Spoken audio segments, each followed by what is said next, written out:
Welcome to Flat Earth Debate, Uncut and After Show.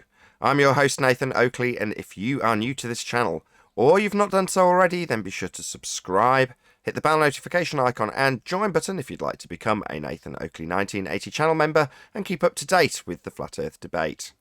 If you would like to support the channel, there is a super chat that runs alongside each of these shows while they are premiering. There's also a PayPal, Patreon and crypto link in the info box below the video. Also below this video you can get £50 for swapping your UK electricity supplier to Octopus Energy. Speaking of Patreon, I'm going to do a quick shout out to all of the people who do support me on Patreon. So a massive shout out of thanks and appreciation to Philip Simon, Will Brax, Melby Styles, Troy Shuker, Bose Nail, Joseph Pizarro, Samson, Maris, Mobile Max 777, Neo the One, Lost Cat FE, Rob W, Open Minded, Reese Pound, Del West Watson, Mike, Muted, Dick Earth Skeptic, NA Literalist, Maria Neelands, Unbelievable Productions, Blue Ridge Ranger, Rob H, The Real Gabster, Windrider, Liam Nedrick Jr., Abraham Mohammed, Naibai, Adrian Quintana, Skeptic936, Life is Short, Fireball X, TheFlatEarthChannel.com, Texas Mike, Edwin Johnson, Kirsten Smith, David Wayne Foster. So another massive thank you to all of you for supporting me on Patreon. Now I'm going to hand over to whoever is in Discord and Google so you can enjoy their conversation while I set up for today's live show. Yeah. Okay. Yeah, it was the limit of 13. A lot of times, well, not lately, but a lot of times they want to come in and can't do it. Yeah, just ask them. Just ask them out to bump you in. Oh, okay. Yeah. I thought I saw that happening yesterday. Yeah. Yeah. Okay. Gotcha. Thank you. At one point, I had like that messed up too. People were able to get in past that limit, and I'm like, oh, but I happened to notice it right away, so I was able to fix it. Sometimes it goes up like high as 17, and I'm like, yo, guys, stop adding people in.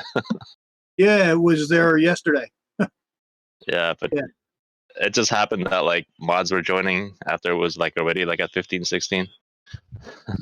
So mods can enter without that restriction. The reason for that number is because once there's been a few people bumped in, as you call it, then you've got, let's say that there's quite a number of people that have been bumped in. Let's say it's up to 17 people in the live stream. I can still just about see 17 people all at once, and that's what I need. I need to be able to see every single participant. So if there's suddenly audio chaos being created, I can immediately just glance at the screen and see which light's flashing. Whereas if it's hidden behind another menu because there's 25 people in, then I have to scroll around looking or waiting for them to do it a second time if they do it quickly and then stop. But that's why that number's in place. Gotcha. I noticed yesterday when I was listening to the 4 o'clock show that there was somebody coming in talking about telling you to suck their balls. They liked it and you were looking to see who it was. I saw it right away who it was. It took you a little bit. So I understand exactly what you're saying. Yeah, that's in the after show. I mean, I expect there to be a lot more chaos in the after show, but by the same token, that's why the after show's like it is. So that some people will only come if they can take advantage of that chaos. And it's like, okay, fine, well, there's going to be an opportunity for you to do it. Because, like you say, it will take me that little bit longer to find the chaos if they're trying to obfuscate a point that's being made. In that case, they're straw man of a dome. Right. Oh my God, man! This whole thing is just so unbelievable to me. I got pummeled yesterday because I still don't know the Pythagorean theorem, and I never will know the Pythagorean theorem because I couldn't fucking care less. But that's not what gave me life and got me through life. So what I was doing, I was trying to, because they say plumb is not parallel, and it's just the most ridiculous thing I've ever heard in my life.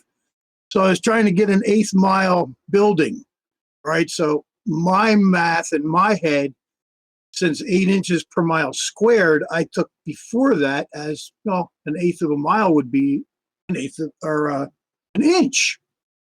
So blah blah blah, ha ha ha, you're a dumbass.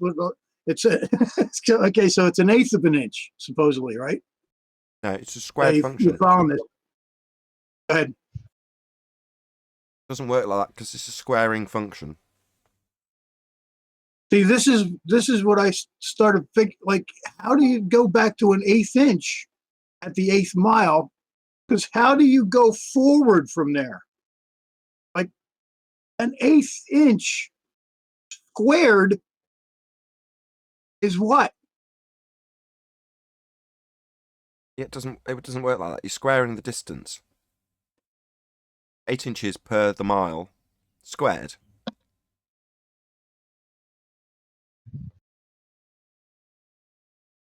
Well, it's right, but when I was What trying I'm to trying get to say the is eighth mile, you can't just go back to an eighth of a mile and say, well, then if I minus off, it doesn't work like that.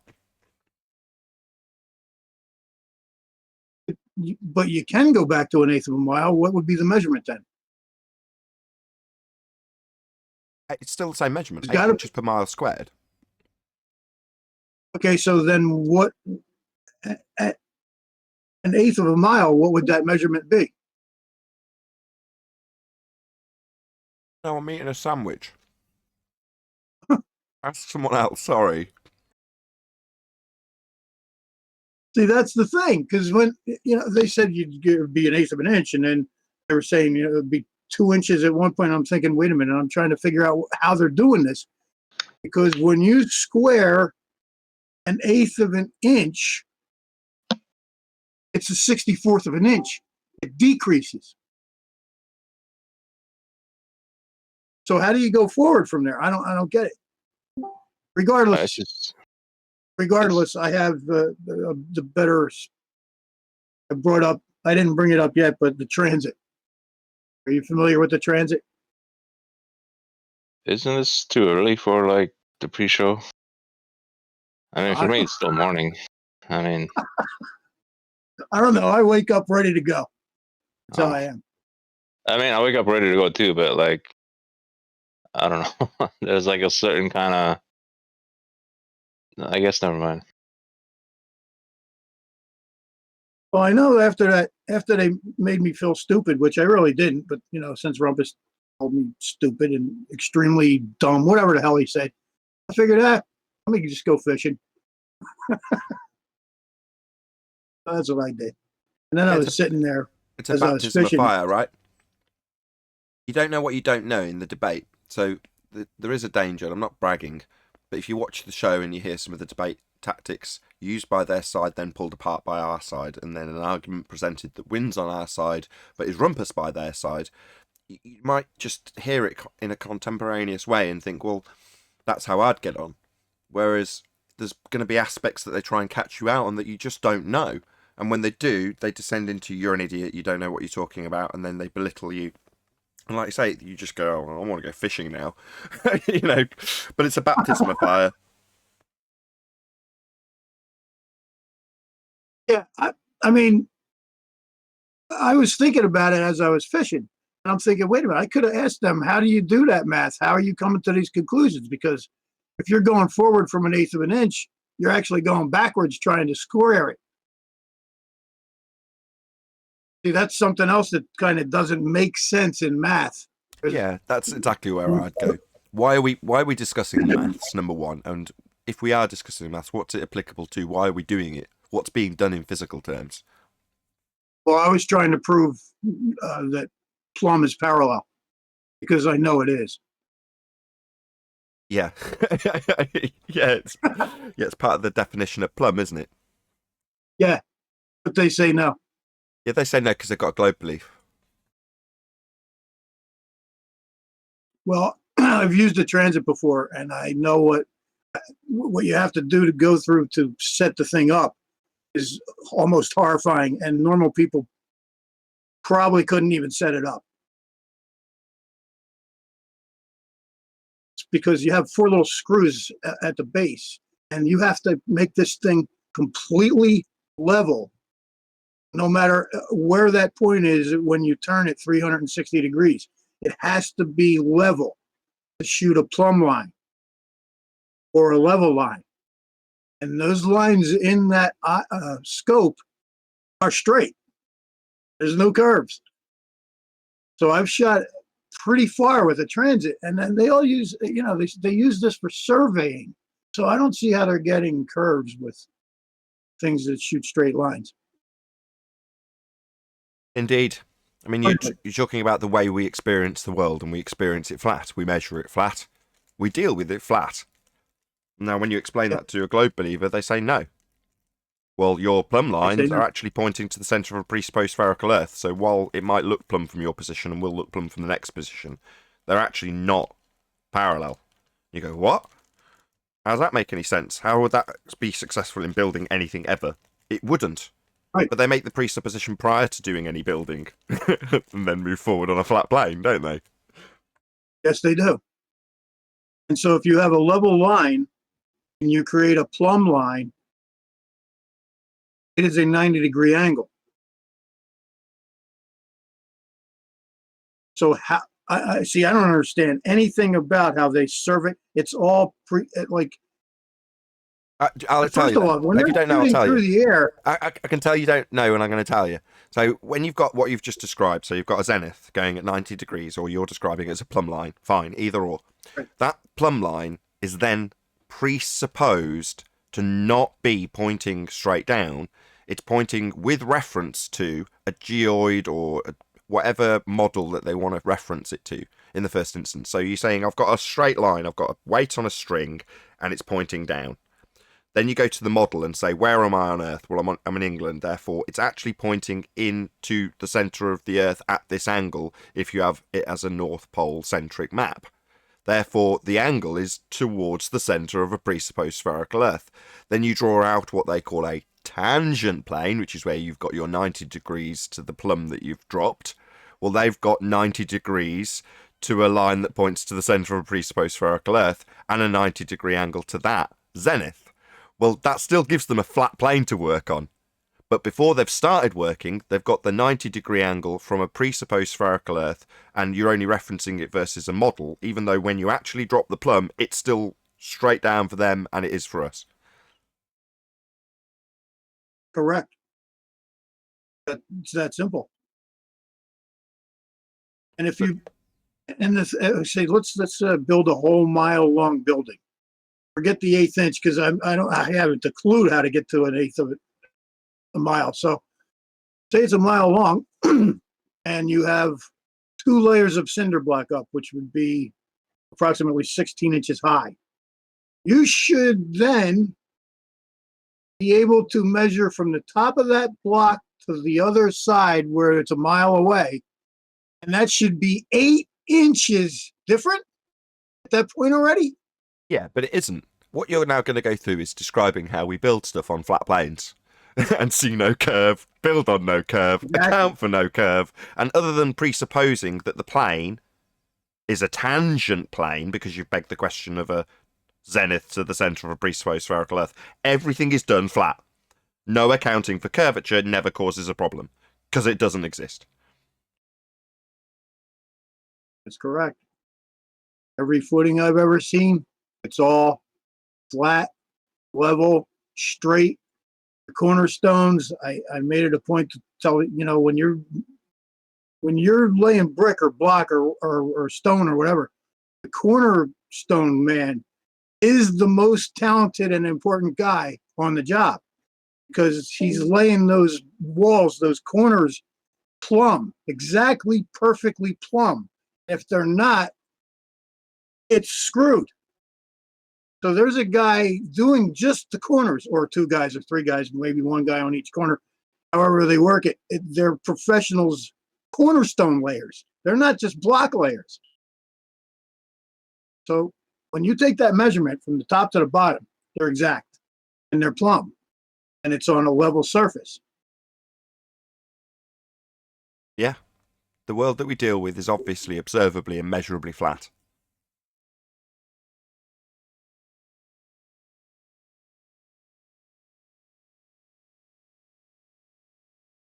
Yeah, I like fishing a lot, because I get to see that water, that curving water. I was thinking yesterday too. It's funny.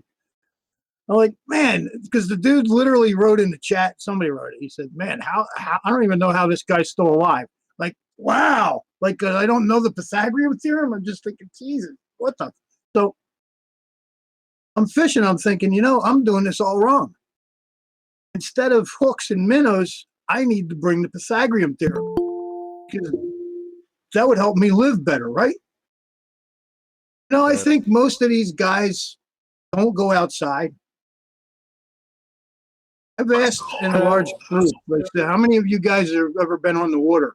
And I hear silence. Yeah, I've been on the water. Well, I don't think these Globers get out on the water much. I know Rumpus, he said, yes, in fact. Yeah, and I don't think he's telling the truth there. And then he said he took the measurement from Hey, Neil. Hey, 10th. Good morning. Rumpus is a liar. You can't believe a word that guy says. Yeah, He it's lies incredible. right as he's speaking to us.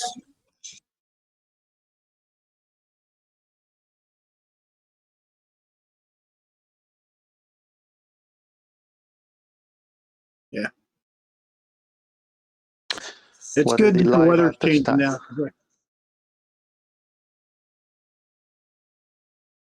I'm sorry. What topic are you talking about? Oh, we were just talking about parallel, curved. That I was talking about a transit because I got laughed down yesterday by Rumpus and his crew, because I don't know the Pythagorean theorem. So, do you guys remember way back? I was months ago. Chocolate was telling me, I was asking him, how are you getting a 264,000-mile radius? Because I was just taking 3960 and multiplying it by 10.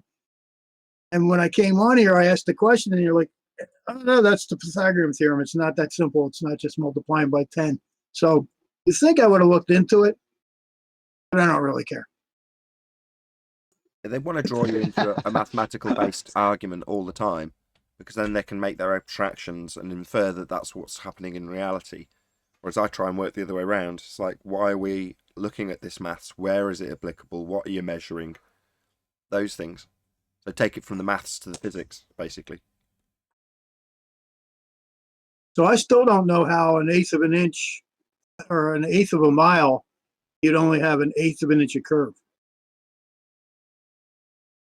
I don't know how you square things backward, like from 8 inches per mile squared, but evidently it can be done because they did it. And they said it's an eighth of an inch and an eighth of a mile. So now where do you go from there? How do you square an eighth of an inch? And you know the answer to an eighth of an inch squared? I'll be honest, Yeah, I you learned do, and metric. it goes backwards. It goes to 1/64th. Yeah, So how do you go forward from that number? Very difficult when you're doing it in fractions, i.e. with inches, whereas Exactly. when you do it in metric, it's a lot easier. Oh, Earth is flat. We don't have to square anything. that's true. But you do have to square stuff, like when you're measuring like cubic feet and stuff, squaring square yards. Let me ask you We're a always question. square. Where is the ball? Where There is is this heliocentric model ball?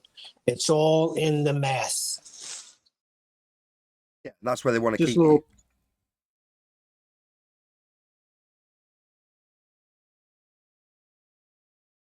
He's breaking up. I think you're saying some words and then you go out. Are you guys hearing that? Yeah, I'm hearing the Yeah. same thing you're hearing. Are you sure? Because I think you're just stepping on each other. Or at least that's how it seems No. to me. Or am I breaking up? No, to he's you? breaking up. Before I even spoke, he was breaking up. Are you talking about me? Yeah. Seems- Maybe you could rejoin or something. Maybe Who? connection. Who? Okay, let me. That guy talking. Oh. Whoever that guy is.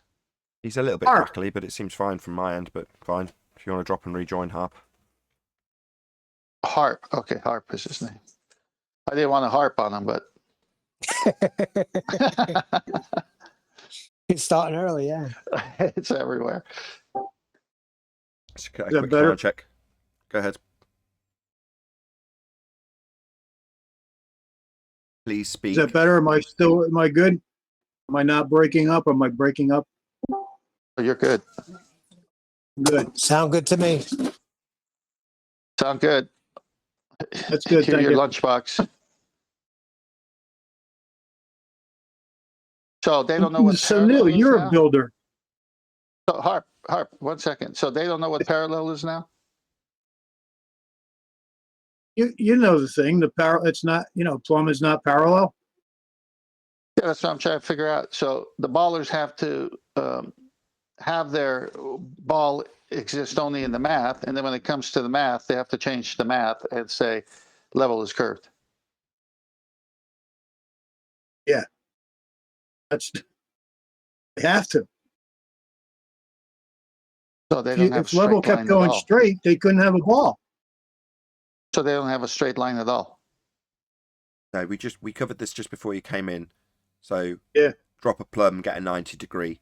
Assume a plumb is actually pointing to the centre of a presupposed spherical Earth, and the 90 degree becomes referenced as a tangent plane. You're still dealing with a flat surface, but the presupposition before you've measured anything is that the plumb line that you dropped actually points on a North Pole centric globe to a certain angle off that north centric position, i.e. it's not falling down straight. When you reference a globe, it's pointing at an angle. Whatever angle that is what you're going to assume before you measure your 90 degree to that plumb, giving you a tangent plane. So you're still measuring a plane, you're still building on a plane, you're still dealing with a flat plane. But before you've done any of that, you assume a sphere. That's all that So takes it's place. imaginary. Yeah. It's not real. When No, I no, measure, Neil. I'm not measuring from the center of the sphere when I do a room. I don't care how big the room is. Well, yeah, none of us are. And that's the same trick they tried to use in astral navigation. But when you draw your triangle inside of a circle representing their globe, that triangle, if I'm pronouncing it right, a secant. All alone, it would be a chord, I guess. But the point is, from the center, two lines coming out, and they hit the bottom side of the curve of the Earth.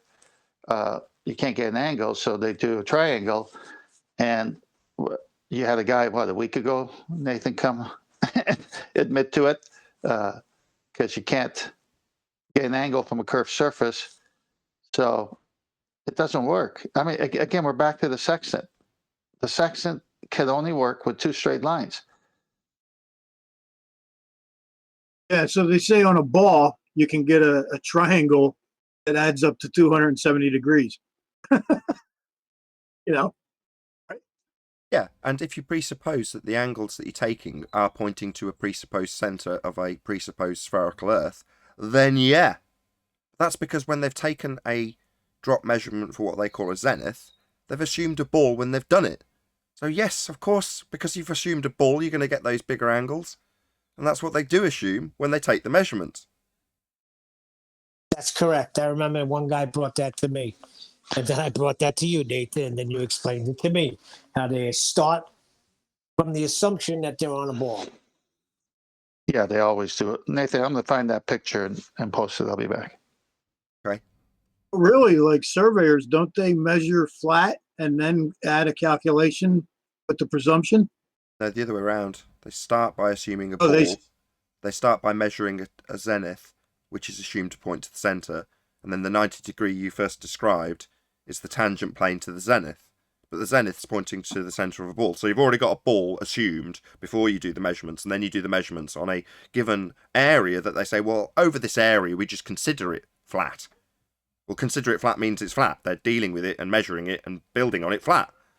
But because they can justify it by saying, well, no, we already measured where we were on the sphere, that's how they get around it. But they're still measuring and building flat. I thought they did that the opposite. It's the same thing, though. yeah.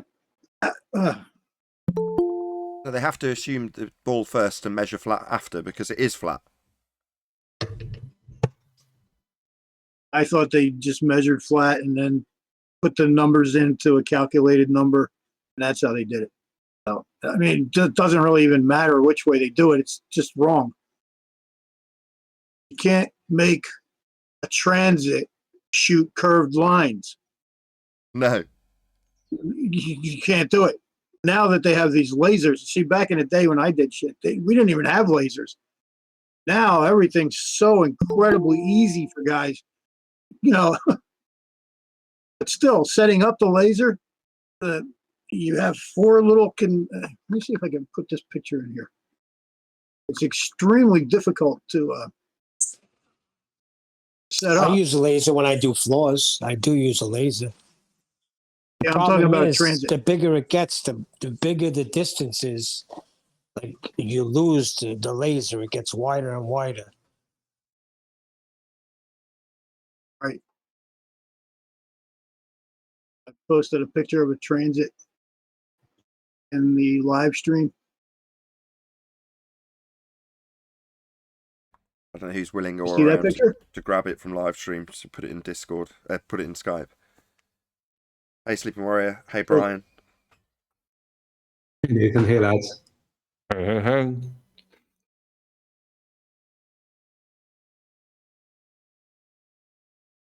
I'm just anybody throwing looking at this that out picture? I can't until somebody from G Plus gets Oh, it okay. from Discord and gives it Oh, in waiting. Skype or presents it on their screen. Hey, before we go to the picture hop, let's not talk about a certain party today, so we backfire their whole plan, if that was the plan, if you know what I mean. Yep. No one was talking about anybody or any plan, Neil, till you just brought it up.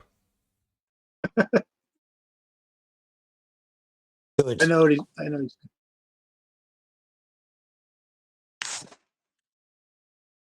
Transit. Everybody seeing that transit?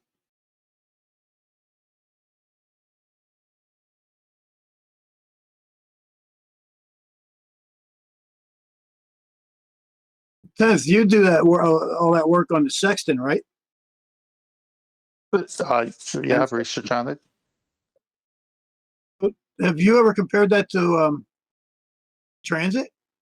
No, I'm sure there's overlapping truths, though. Because you have to set it up level, right? I mean, well, how do you do that on a boat though? You can't do what you have to do with a transit. So it's different, but I Hang bet on, let you, me yeah, send this like picture. you say, there's over. Let me send this picture to Nathan the Master B, and then I'll see if I can answer what you're asking.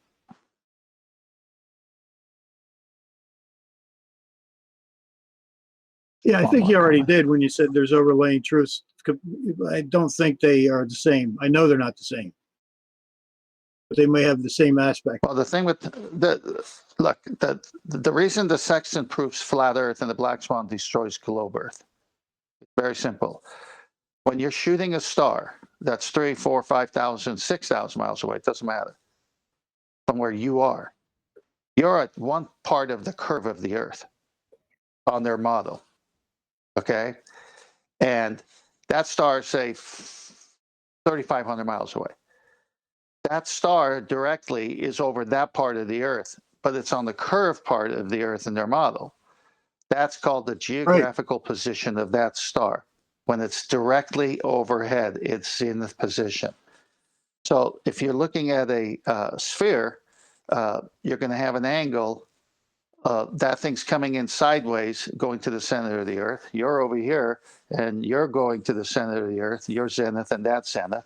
And then you can draw a curve there. The problem with that is that when you do the measurement, you need two straight lines to get the angle, but you can't do it off a curved surface.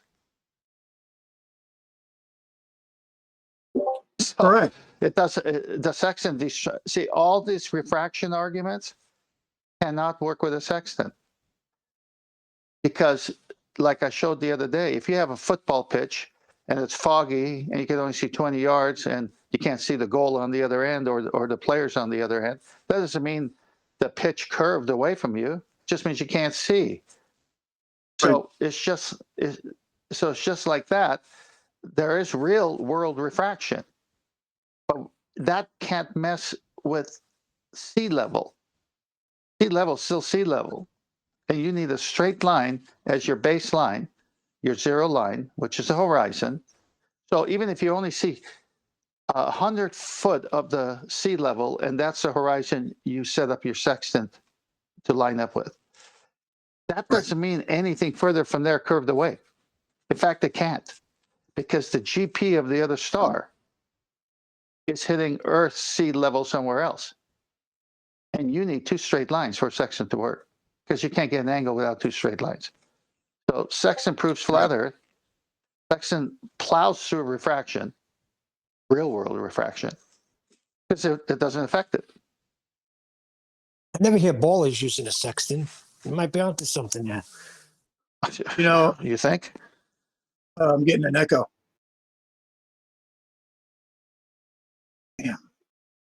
So Nathan, do you have it in Master B? I think I sent 2 pictures. Yeah, I've got it up. I've got the one All right. with the So blue ball.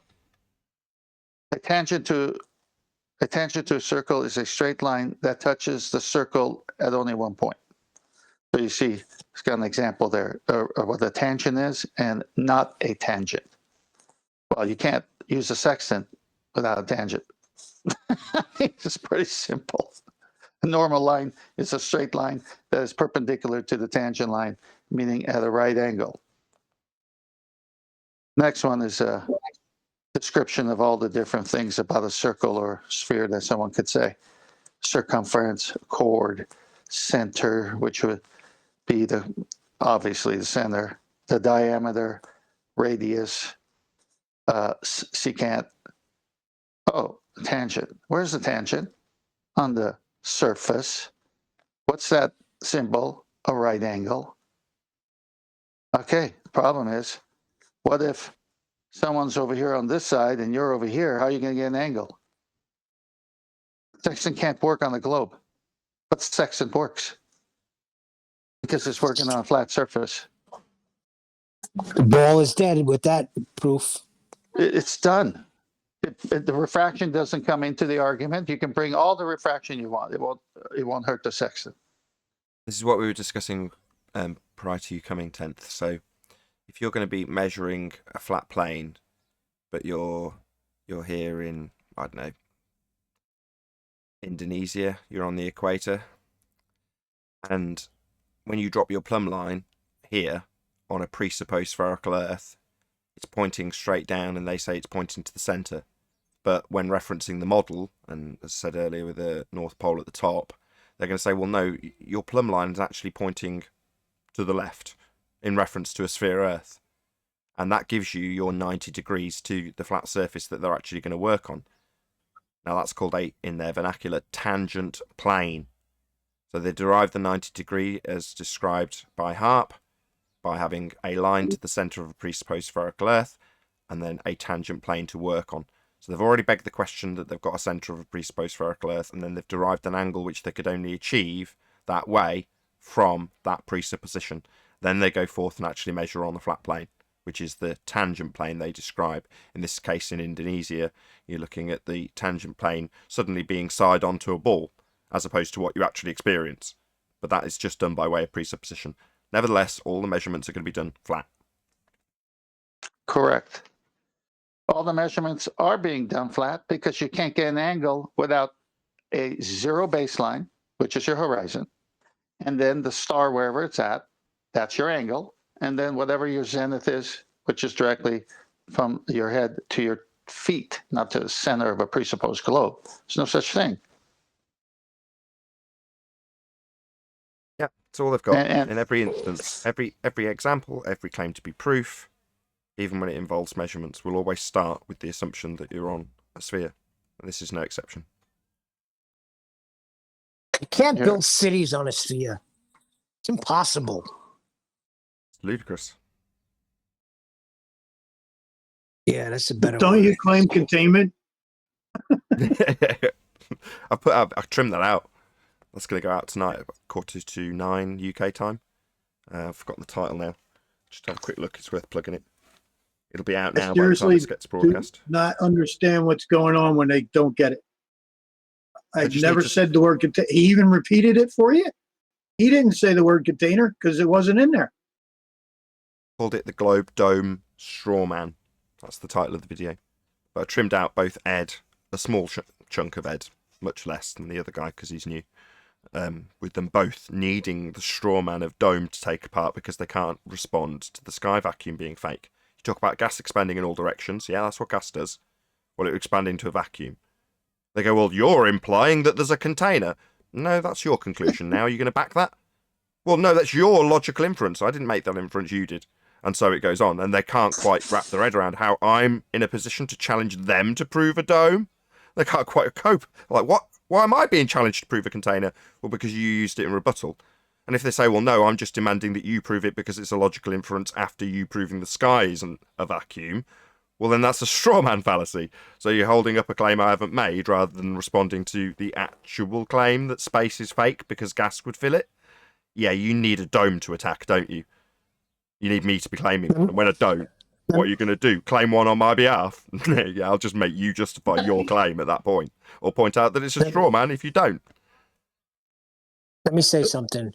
You can't. For the longest time, I used to be like, why doesn't Nathan just say dome? But I realize now, because it's brilliant, because now you're pushing him in a position to make claims that you can have gas pressure without a container.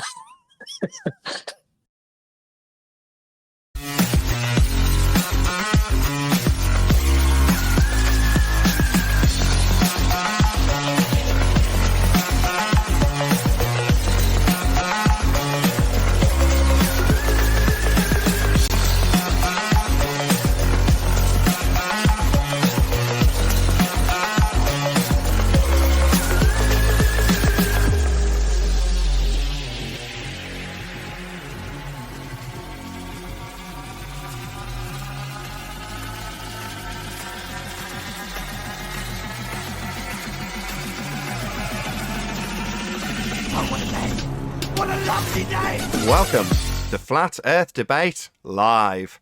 I'm your host, Nathan Oakley, and if you are new to this channel, or you've not done so already, then be sure to subscribe, hit the bell notification icon and join button if you'd like to become a Nathan Oakley 1980 channel member and keep up to date with the Flat Earth Debate. If you would like to support the channel, there is a super chat that runs alongside each of these shows while they are live, and there's also a PayPal, Patreon and crypto link in the info box below the video. Also below this video you can get £50 for swapping your UK electricity supplier to Octopus Energy. Most importantly, if you'd like to join the discussion, simply mute the page you are currently watching, then click the link in the info box below this video to join the panel and express your views on the nature of Earth. If you do join, please don't swear. If you do, you'll be ejected, and if you are, please don't try to rejoin the stream using sock accounts. You'll be warmly welcomed back on the next stream. Please also share the show on social media. Sharing the show obviously increases the live audience, but this in turn increases the chances of a more diverse panel, so please share the show on Facebook and Twitter. One last time, if you're new to the channel or you've not done so already, then be sure to subscribe, hit the bell notification icon and join button to keep up to date with the Flat Earth Debate. Now we are joined by Arwin, Sleeping Warrior, 10th Man, Neil, Brian's Logic, and a whole bunch of people in Discord, so welcome one and all. Hello, Nathan. I don't think we're live. Oh, really? It's still waiting. I've refreshed several times. Oh my god! You mean I've got to do the whole intro again? Why is that? Yeah, I was going to say, I forgot to press stream only record. Okay, shush.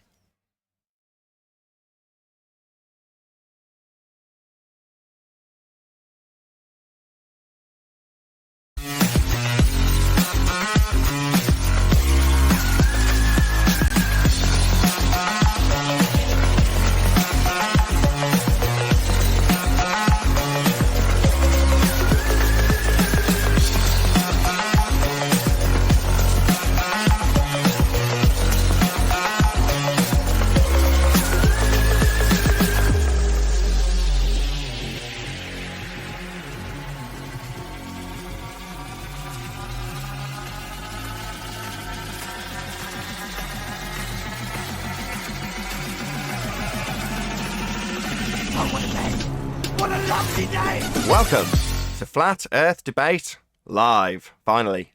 I'm your host, Nathan Oakley, and if you are new to this channel, or you've not done so already, then be sure to subscribe, hit the bell notification icon and join button if you'd like to become a Nathan Oakley 1980 channel member and keep up to date with the Flat Earth Debate. If you'd like to support the channel, then there is a super chat that runs alongside each of these shows while they are live, and there's also a PayPal, Patreon and crypto link in the info box below this video. Also, below this video, you can get £50 for swapping your UK electricity supplier to Octopus Energy.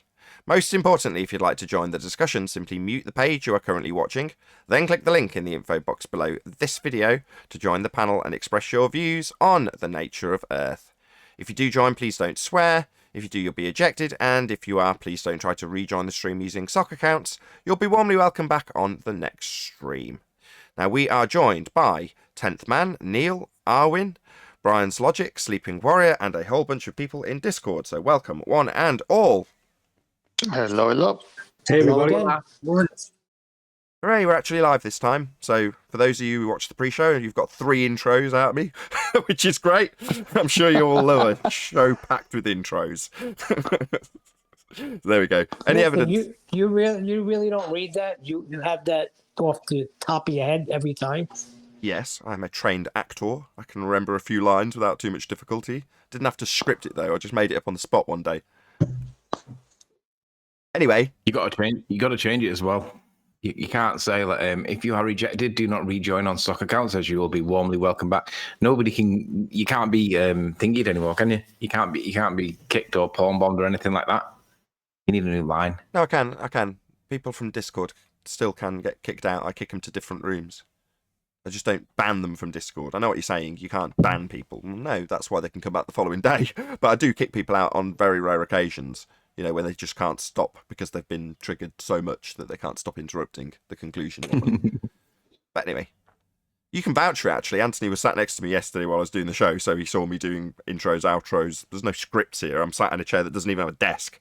So there's nothing in front of me to put a script on. It was funny. Nathan said to me, sit in that chair there. So I sits in the chair and my key fell out my pocket at the same time. And I thought it was the mouse that fell off the worktop that he was working on. And I'm looking around for this mouse that I thought had knocked on the floor. Saw my key, didn't think it was the key I was looking for. I'm looking for his mouse. I said, Nathan, I'm sorry, I've knocked off your mouse somewhere and I can't find it anywhere.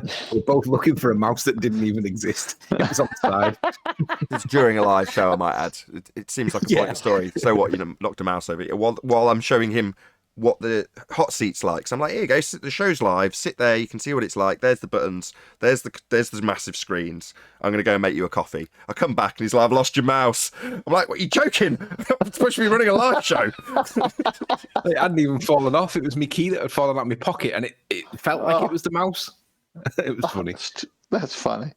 Right, let's do some housekeeping. Sat there on our knees looking for this mouse that didn't even exist. Felt like right. Nice aside, we are still definitely doing a live show about the nature of reality, and let's be honest, the majority of the Western world are under the misapprehension that they're on a sphere flying through a vacuum. So we'll do a bit of housekeeping, and then we'll do some. I don't think they mind if we Mickey Mouse around at the beginning, though. There is a mouse in space, though. They got it on video. Let's start there then. Any evidence that you can have gas pressure without a container? Yes. NASA have released their I'm not sure what it's called, but their helicopter video. Have you seen it on Mars? Yeah, I saw a picture of it. Yes. Oh man, it's the worst quality of evidence you've ever seen. Right, bear in mind this is NASA, right? If it was actually flat earthers trying to do something, right? Imagine like a horseshoe-shaped room, a horseshoe-shaped table and chairs with a load of people all around it.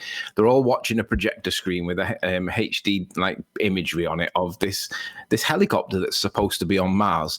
And all they do is they rise it up a little bit and then they bring it back down again. It lands and they're all sat there doing like fist bumps and you know all the camaraderie stuff. And I'm looking at it, I'm thinking, if anybody believes this, they'll believe bloody anything. It's outrageously fake, but they look at it and think that it's real. They're looking at literally what looks like a toy helicopter thing. They believe it's on Mars and they're watching it on a screen and they think that that's real. And I'm like, oh my God, it's outrageous. It's shifted to that. Back in the day when I was younger and I would watch those space things from NASA, they never did this kind of high fives the way they do it now. And now it's so scripted that they're erupting out of their chairs at the same time. And it's the euphoria that gets you to think that what they're showing is real. It's almost like those comedy shows with the fake laugh tracks. I actually think now that the people that are in the videos that are doing all the fist pumps and all that, you know, the high fives and all that overly exuberant like camaraderie stuff, I actually think it's people like Red Rhetoric, Slice Barcane, all the trolls, and they're trolling us as well as the flat Earth, the ball earthers. I honestly think it. I think they're genuinely excited. I think they really believe what they're doing. No, they're trolling the ball earthers. Ranty will be in there one day. He'll be on there cheering them all on. I said let's not, and you broke the law. I knew it. He wasn't. Yes. He wasn't here. Yeah, He wasn't here yet. Anyway, He was I can claim introduced. exemption. Yes, he was. this has got an No, I inherent can claim problem. Hold on, exemption. guys. I Hold missed it. on, hold on.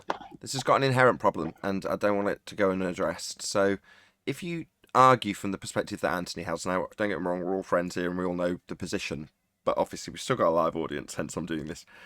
You are into arguing about how real or not real the helicopter is when it lands on Mars, when in reality the entire notion that we have this area that's a vacuum violates the second law of thermodynamics. Gas expands into any volume that it has available to it, and the gas we're breathing is a high pressure gas that would expand into that space if space was real.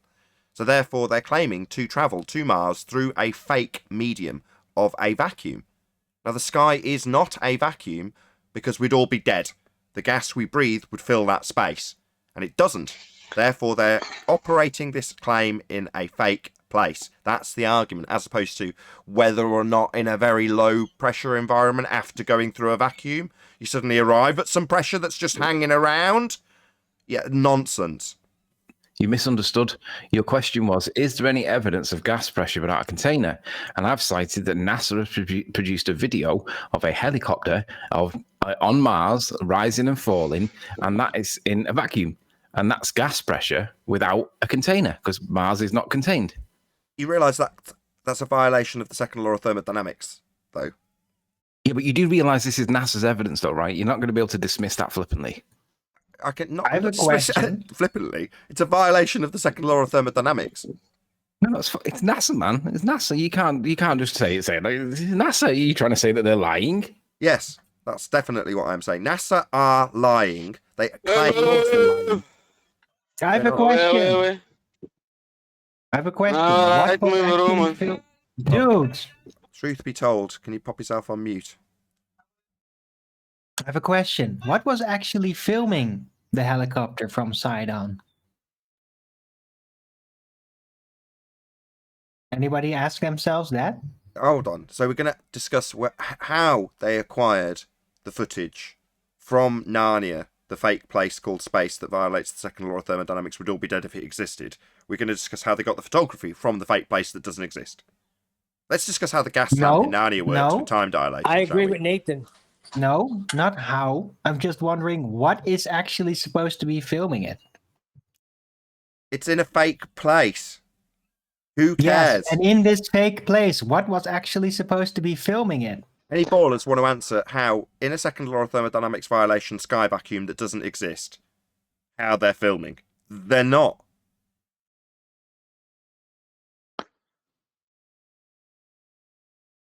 Any more on space?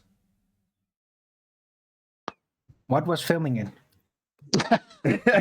A computer here on Earth made it, Arwin. What do you want? I just want to know if that was actually just like, oh, there's just a camera there. It's just like in the movies. It's just like, don't ask about it. Okay. The rover. Did they send a helicopter down, or did they also send down a special robot with a camera just to relay the flight? Okay, I can Because guess. that's I'll not give you an being answer. addressed. I can answer. I will. Now, I'm making this assumption based on the years and years I used to watch a YouTube channel called Science at NASA, their channel. And whenever they would present data like this, they even presented the information about this particular launch many years ago in terms of what they're doing. Obviously, they plan them years in advance. And they were capable of showing us the landing before it was even developed, because they just create a CGI rendering and say artist's impression or visualization, or they've got a whole load of other terms that they strap on. Now, in this instance, obviously, they're not going to leave such a gaping plot hole that they've got live footage from the sister ship they didn't mention that travelled alongside to film it land. Now, they're not going to claim that. They're just going to show artist's impression, CGI, And it will disclaim that it is CGI, it always did, it always will. But they say, well, obviously we can't send 2 ships just to film it, so we just have to give you an impression. In other words, they've got total immunity when it comes to their lie, because they've got plausible deniability.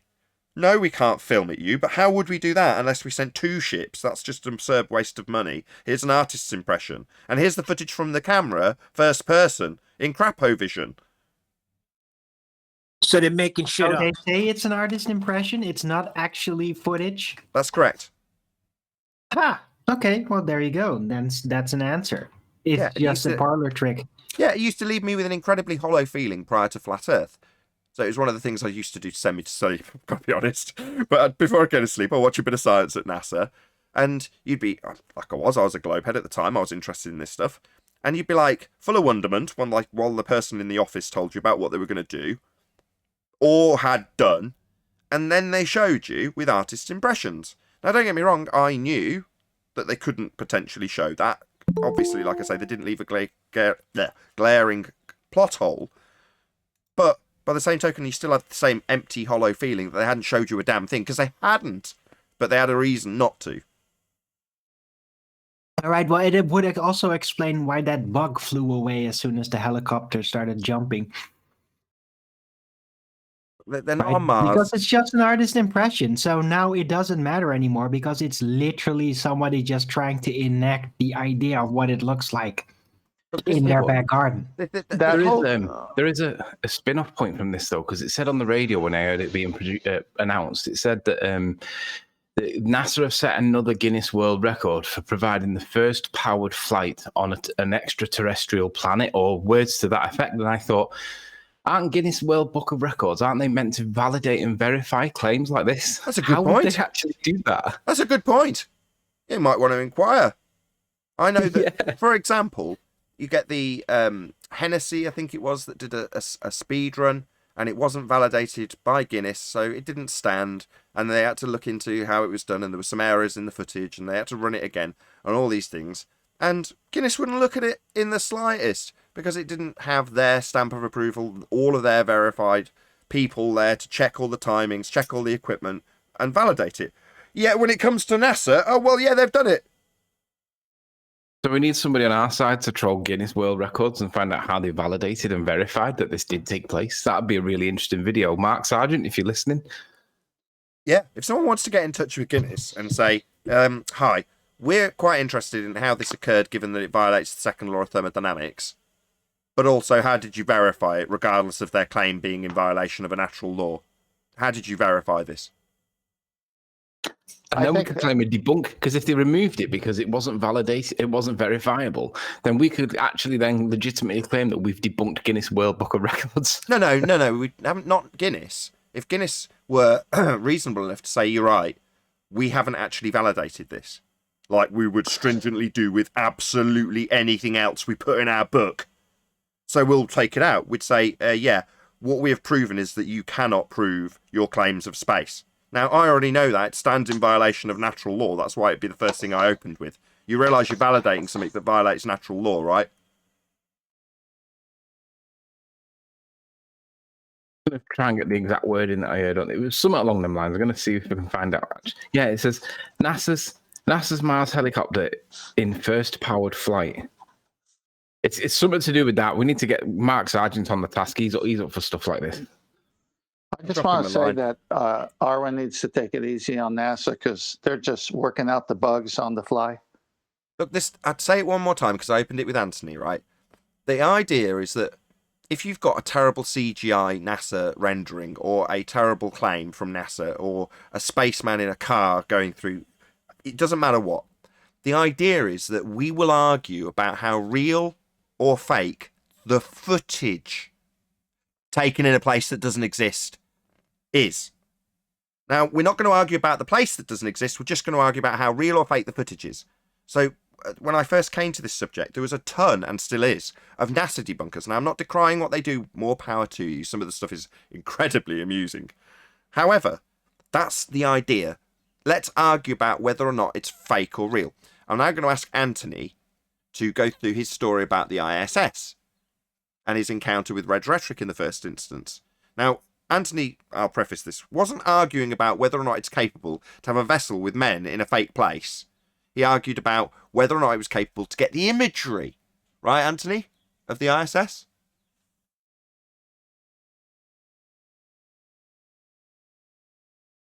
Of course. The words nuns and vagina immediately spring to mind. Moving on. Any evidence? That could have been awesome. Bloody hell, Anthony. That never so. At least it was funny. Can I just say one little thing about that car? Can I say one little thing about that car in space? Go ahead. When they show you the car in the little planetarium it starts out on, and it's on its platform on an angle, it never leaves there. They just turn it on. You understand what I'm saying, right? Yeah, what, the show you fakery that of car, Starman? they show you. It's subpar. Very subpar, yes. It's obviously very fake. And most globe heads will say that also. When you tell them that that's supposed to be something they're believing in, that that's their space that they think is real, they'll laugh at you and demand that you prove it's real. Okay. Where were the stars? I'll never forget telling people over at a dinner table, saying to my family, check out this. I'm showing them Starman. They're all having a good laugh. And they're like, yeah, but obviously that's not pretending to be reality, is it now? I'm like, yeah, it is, yeah. No, it's not. Prove that that's actually a claim of reality. And then you go to the site and go, here you go, here's SpaceX's claim. And then their faces drop because they can't quite believe it. You're telling me that's claimed to be real? Yeah, it is, yeah. In fact, you know it's real because it looks so fake. Yeah. It's like the Rachie with all the 5 zeros. She's like onto gravity at the minute with Einstein and Newton and whether it's a force or not a force and all that.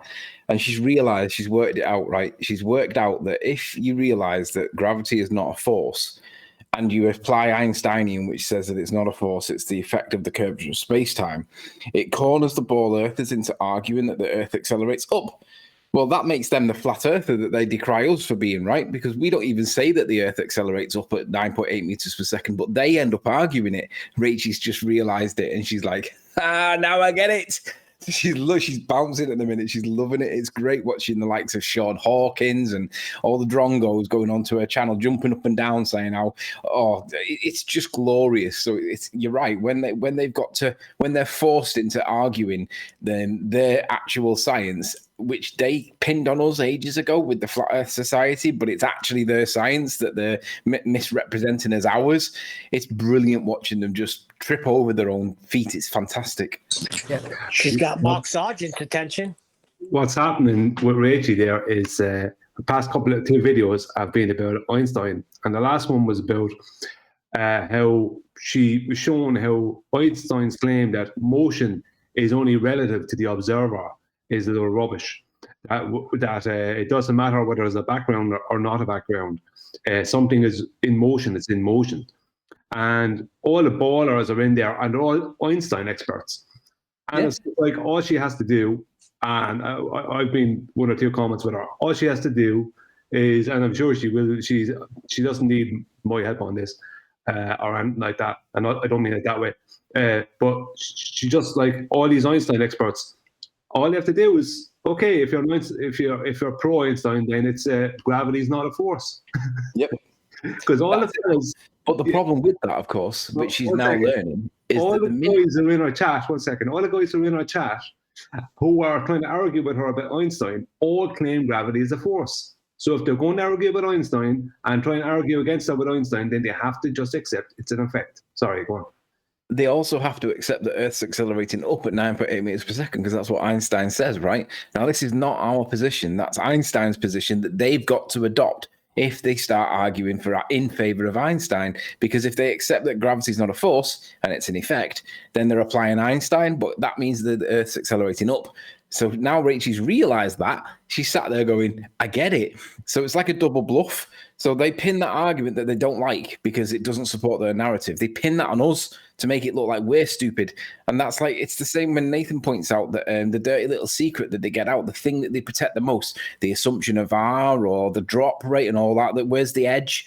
It's their worst argument. And Rachel's getting it. And I'm like, hallelujah, this is ace. Exactly. It's like watching a plant grow into like a big, when plants open up, that's literally what I'm watching. It's brilliant. But exactly, you've described perfectly the transition with their weakest argument, which is the horizon. Their horizon's a physical geometric sphere edge that obstructs things at a feet and inches value. Or to put it another way, it's an edge that boats are going over. Well, when you realise that the horizon's not a physical location, and it's not a sphere edge for boats to fall over, it suddenly makes a lot more sense why the controlled opposition narrative of the Flat Earth Society has literally got as their logo a picture of a disc with a boat falling off it, and is set to ridicule us over our non-assumption that boats are falling off the edge of a pancake, when they've got literal boats falling over the edge of their globe Earth, and maths to show it. Well, they all have to become flat Earth society, or else. Yeah. If they're going to argue for Einstein. Yeah. 9.8 meters per second movement up of a pizza pie in a sky vacuum is the controlled up narrative from Flat Earth Society. So they've got gravity, they've got sky vacuum, they've got two key details that they specifically need in globe Earth and are absurd claims. Further to that, they've got a boat falling over an edge. And a globe Earth claim is that you can measure how much boats fall over the edge of the horizon, which is Earth curve. So it's all of their most absurd, most weak arguments used as arguments as straw men against us. Prove that boats fall over the edge of a pancake. Where's the edge of the flat Earth? Why are they asking us? Well, because they're simultaneously going to claim that boats fall over the edge of a globe, and you can calculate the feet and inches their values are blocked by when they exclude the angular relationships of things getting smaller into the distance until against the deck they have a limited enough angle for them to disappear bottom up. They'll call that effect Earth curve. They'll say the boat's gone over the edge. Yeah. Just by way of comparison, the equal but alternative explanation that they love to hate is when they're trying to talk about Newtonian gravity to be a pull force that we all know is not a pull force. That's their dirty little secret, because they know that Einstein's the current position, but they daren't accept it. So they always stick to Newton, always, right? Even though they know it's not, because they just can't accept that the Earth accelerates up. Well, that's their argument, not our argument, and that's why we get them to try and force them to accept Einstein, not because we think he's right, we think it's stupid. But once they do accept Einstein, try getting them to explain Newton's apple falling from the tree with Einsteinian gravitation. It becomes poetry. It's fantastic. Yeah, because in his world, it's all relative. So the apple is in a state of just freedom, basically. And well, no, it comes up to meet it. He says that the apple fails to conserve momentum with the Earth accelerating up, so it starts to lag behind. So it's not falling down, it's lagging behind the Earth's upwards acceleration. And we all know that's nonsense. We don't think the Earth's moving. But they pin that argument on us because they don't want to accept it themselves. That's the dirty little secret.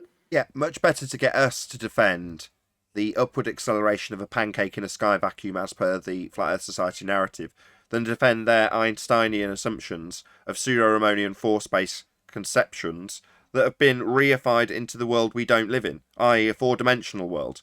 Well, who cares about your four-dimensional bending of space-time causing the Earth to accelerate up towards the apple? It's absolutely ludicrous.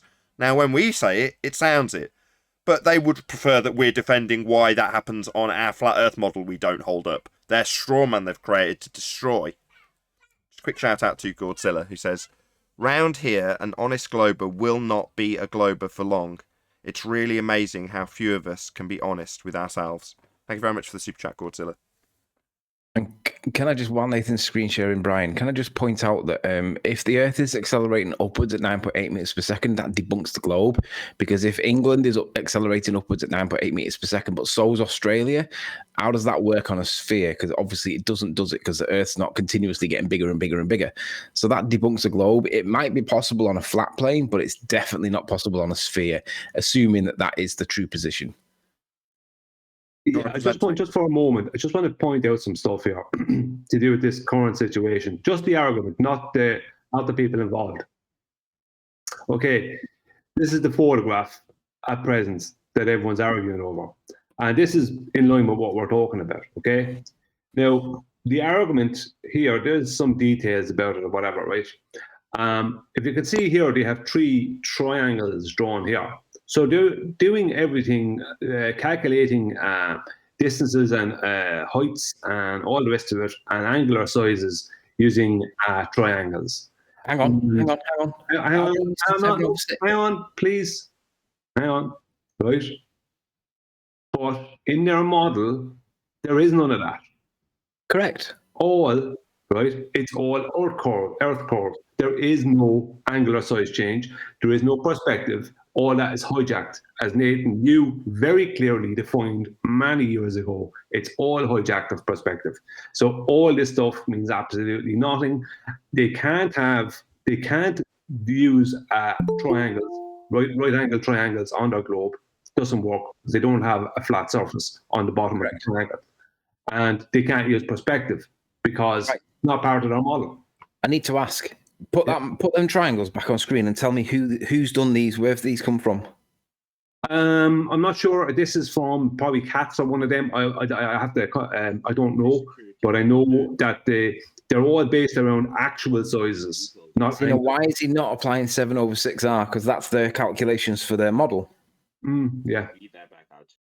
Oh dear. Looks like he's trying to account for hold on, Anthony. Let's not worry about the 7/6R not being applied. Let's worry about why they're ascribing feet and inches value to things that are obviously getting smaller with distance. In the picture of this tower, it's in the near foreground. It's got a much bigger angular size. Why am I getting rumpused, Anthony? Please. It's got a much bigger angular size in the near foreground because it's closer. If you were right next to the tower, you'd have to lift up your head to see the top of it. But at this distance, you're looking at 90 degrees. Now, the further it gets away, the smaller it gets. But they ascribe feet and inches values only to ask you why a certain amount of feet and inches value's gone, even though that won't account for the fact that something that's 1,000,000 miles away can't be seen at all because it's too small. But they'll say, well, why is this tower in the near foreground bigger than it? I don't think they're applying feet and inches, Nathan, there. I think they're applying the angular size, it looks like. It looks like he's calculating for A. Is that right? Yeah, they're calculating, but they're using actual right-angle triangles to do all this. So they're using to calculate angular sizes.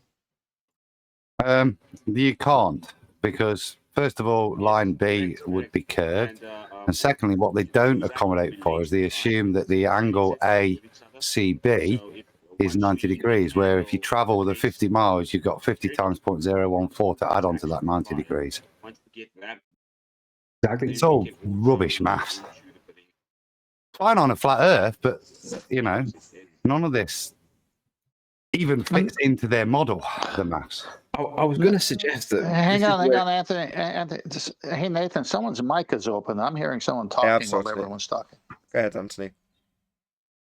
I was going to suggest that this is part of the reason why the conversation falls down, because people like, if this is from Cats, people like Cats that are doing the maths here is doing something, and there could be stuff lost in translation here. However, I did see an interview that Cats gave his daughter the other day where he was asking her about scientific method, and he completely fluffed it. Now, bear in mind, he's a physics teacher, and he should be teaching his daughter scientific method. He allowed his daughter to incorrectly identify the independent variable and failed to correct her, and left his own daughter thinking that she got the independent variable correct and that there are other people that didn't understand this.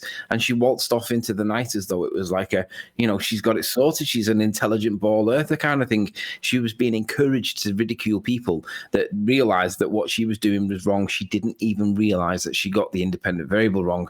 So when it comes to applying the maths here, I'm not even sure we should even look at the maths, because the teacher that's teaching the scientific method to kids gets that wrong and then is now doing stuff that's not his own science in his own 7/6R to account for this observation.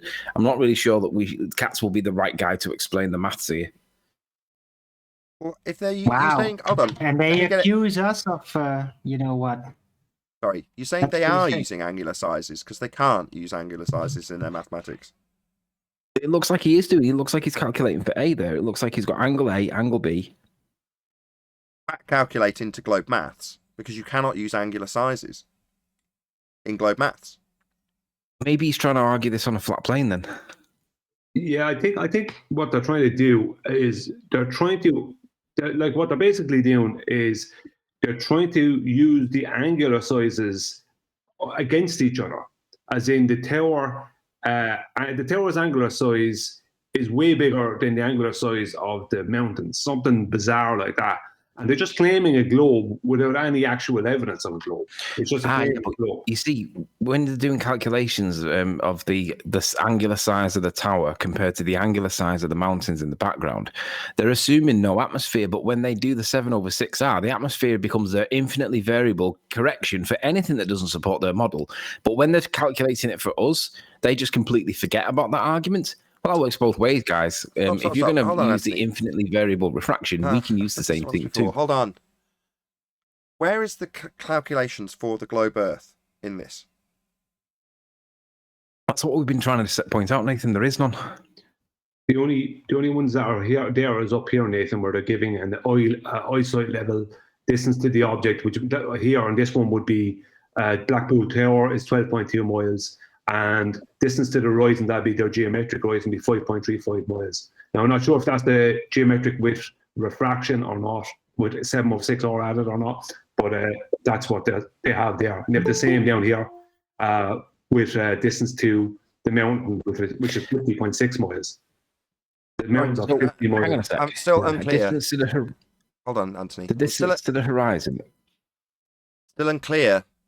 Where does this make an assertion that it proves or disproves anything? Well, there isn't. You see, this is the thing. There's no. They're just claiming, just blind claim. There's no. Just humor me a sec. Show me where the distance to horizon at 5.35 miles. Go back to the picture and show me where that 5.35 miles should be, because it looks to me like we're seeing the base of all of the stuff, and that horizon is way further than 5 Anthony, miles away. Stop it, please. You keep getting into... Okay, so we're assuming this maths proves a sphere. Let's debunk the horizon and where it... Go back to the maths. Where and how is this proving a sphere Earth? It's not. Only if you assume the horizon is a sphere edge. Well, I'm not doing that. Anthony's doing it for me. There's no horizon assumption. The way they're trying to place the math, Nathan, is the differentials between the top of the tower and the top of the mountain. And I don't even think they're saying it fits a ball. They're saying it's not commensurate with the flat Earth. That's all they're saying. So the only place that they would say curvature exists is in the differential between the observed height of the mountain and the tower. But the observed height... hold on. Oh, God. This is really difficult. The difference in the observed height of the tower and the observed height of the mountain is asserted to prove a spherical surface by way of a feet and inches value differential based on the drop. I know what's happening here, Nathan. Yes. Hold on, Brian. Hold on. Okay. One at a time, please. So, their mathematics for a sphere Earth works in a particular way. It ascribes feet and inches values to targets. In this instance, the tower and the mountain would have a feet and inches value ascribed, and the differential between the two would be claimed to be the drop value of the mountain at a feet and inches value behind the tower at a feet and inches value. Now, what I'm seeing is angular sizes presented. Now, if you're saying that this is being presented to say that the angular sizes don't match with what? The angular size calculator for a flat Earth that we haven't presented? What straw man is this, if that's the case? But if it's not that, what is it proving? And I'm still unclear of what it's actually demonstrating. I know what it is. Remember the effect I showed yesterday? And Flatside put the same effect in his most recent video, where something in the foreground that's of equal or higher height than the observer will cause the angle to change to a bigger object in the background. What they're doing is, here is for Blackpool Tower, and this is for the two, for the mountain, whatever else here. What they're doing is they're taking an angle from the observer to Blackpool Tower and doing a right angle triangle for angular size with that. Then they're taking Blackpool Tower and Blackpool out of it and they're doing exactly the same thing for the mountain, but they're not including the fact that the angle changes because of the foreground being higher than the observer height. So they're not taking that into account. If what we saw yesterday, and I can show it again in a minute if you want, with the little demonstration, is that the foreground object changes your angle to the background object. Because Okay, I got all that. Why are they doing that? Why are they taking the angular sizes? Tell me why it's wrong. Just tell me why they're doing it. What function does it serve? To try and debunk flat Earth. Sorry, what flat Earth model presents how far or wide in angular size the mountain should be compared to this tower? Where is there a model that presents that as a claim we make? There isn't one. So it's a straw man. Yeah, basically. Go on, Adam. Yeah, it's exactly that, Nathan. Brian's trying to give reasoning as to why the picture resolves as it does. I don't think that's relevant for us to give an explanation. They're trying to demonstrate Earth curve. I don't see any in that picture. I don't see any point of the Earth curving. They're telling me that the way in which they're demonstrating the Earth is curved is in this perspective picture, that the top of the tower is higher than the top of the mountains. And based on trigonometry, that shouldn't be the case on a flat Earth. That is what I understand their claim to be, which for me isn't worth dealing with.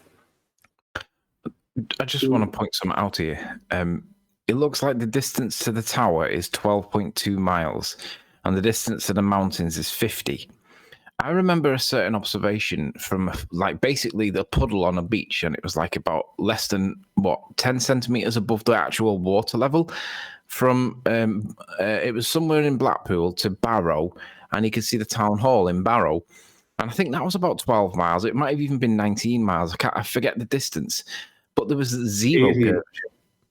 I'm just wondering how that would be explained, given the distances are almost identical and the claim of geometric drop is supposed to be there. It's like, does that not apply to the things in the foreground, the 12-mile Barrow town hall thing anymore? Is that gone out the window? It says on their maps there, Tony, I'm talking in relation to that. The first part is in respect to the tower. Obscured part of object, 31 feet. They make the statement, should not expect the tower to be hidden, so the top of the tower to be hidden. But they're saying that the bottom 31 feet of Blackpool Tower is hidden. That doesn't appear to be the case visually in that picture. I can see from the top of the tower to the bottom to the shore. It's squishy, but none of it's hidden, but there is compression, but none of it's hidden, which would be they're part of a globe claim. In that picture, the first 31 foot of Blackpool Tower should be obscured by Earth curvature, is what they're saying. It's not. But can we go back to a higher quality picture of the tower, please, Brian? Yeah, 1 second. I just want to state, just before we do, Anthony, that the reason I am giving an explanation showing the effect for what causes this is not for, obviously, the people on the panel. It's for all the people out there who are so easily discouraged, who are a bit more naive. That's why I'm doing it. To give them something to go, oh, hang on, it's just this thing. That's why I'm doing it. You know, do you want me to zoom in anywhere, Anthony? Do you want me to No, I just want to look. Can you see on the far left-hand side of the image there? Yeah. Am I right in saying that looks like it's bending back on itself like Pontchartrain does? You know, where the shoreline of the pier is, it looks like the Earth curve that they would claim is curve is the refractive effects that we call that layer of reflection, dirty air or ether band or whatever you want to call it, that mirroring looks like it's present in the picture, and it looks like we're seeing, again, it looks like it's right down to the promenade. Therefore, we're not seeing any curvature, just a little bit of reflection caused by, I don't know what causes it, but where's the Earth curve? Because there doesn't appear to be any there. Well, what I would say is that this is not the full photograph. I'm pretty sure this is only part of the photograph. It was the full photograph I was looking for. I haven't got a hold of that yet, and it shows a bigger expanse. And when you see the full photograph, it doesn't strike in the same way. Let's just say. I put that in the live stream for you. Full photograph. There'd have to be a direct compare and contrast exercise between the author of the picture compared to the Barrow observation, because it's in the same area, it's looking in the same direction, north. I think they're about similar distances, and one of them's flat as a pancake. The other one is claimed that there's geometric drop. Really? Let's compare and contrast. Well, there's not. See, the problem, they want us to argue about why the mountains is this and why the tower is that. The horizon is not geometric. And that's what's trying to get us away from. Yep. Yeah, Black Swan still applies. Exactly. Black Swan, I was about to get to that because Anthony brought it up, right, where Anthony described there being a mirage, this fold line, as it sometimes gets described. Is that supposed to be Earth curve? Because it looks like a mirage effect. Why would it be that every time there's claimed to be a physical geometric sphere edge horizon, it ends up being a refractive effect? Oh, could it be because it's down to a limited angle? Could it be because it's down to the weather? Could it be down to an optical effect? Could it be down to a transition of heat to cold over a watery surface? Could it be down to a million and one other things that haven't been factored into their mathematics? Yeah, but we're not claiming it. There is, however, a positive assertion that this effect is called Earth curve, and that effect doesn't use angular size. So my question to conspiracy cats, and if it's Ranty Flat Earth making this claim, is why would it be the case that when you're trying to debunk a claim we don't make as a straw man about a model we haven't presented of a flat Earth that does definitely exclude 90% of the variables that occur that we've already listed, most of them have been listed by Ranty himself. So you're going to ignore all of those factors to make your straw man argument. And yet the straw man argument is inclusive of angular size reduction at distance that isn't included when you make the assertion that the Earth's a sphere. So why would it be the case that your straw man uses angular size, but your globe Earth claim doesn't? Well, I'll tell you why. Because their globe Earth claim has hijacked the effect of perspective and called it Earth curve. So they won't be able to transition back to applying angular size reduction at distance and a claim that there's drop, because one is a hijacking of the other. Perspective is Earth curve. Can I just point out quickly, I've just done really quick calcs for what they should have done for their calculations. 20 feet observer height, 50 miles observation for the mountains in the background. The target hidden height on their model should be 1,321 feet. From memory, I think those mountains are all about 2,000 feet tall because we don't have anything bigger than 2,000 feet in England. So they're all about 2,000 feet.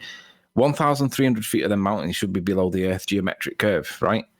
It looks to me that we are seeing pretty much all of those mountains. Maybe the stuff that's blocked out by the foreground stuff is going to be blocking out the bases of them.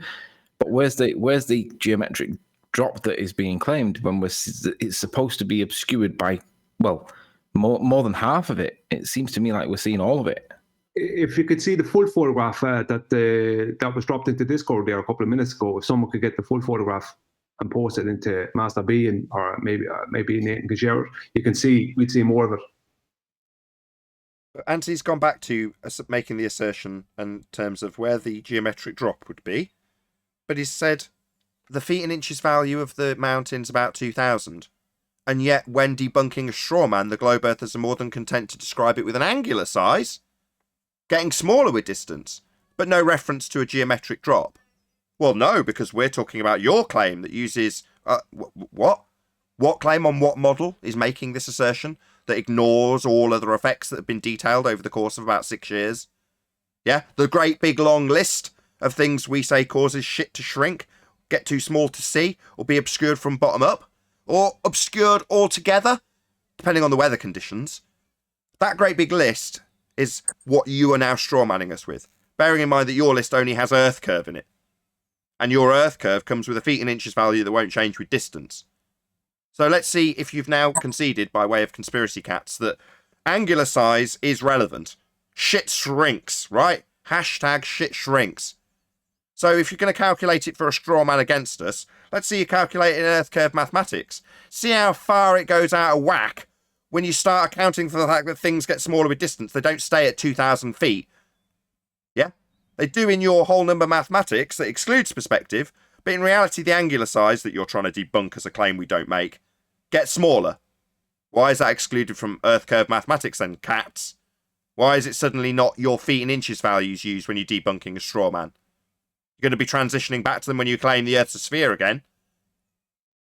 I've just had a quick look on what these mountains are, the heights of them. So one of the main ones, the one on the right-hand side, the bigger of the two on the right-hand side, Old Man of Coniston's got an elevation of 803 meters, right? And that's from sea level.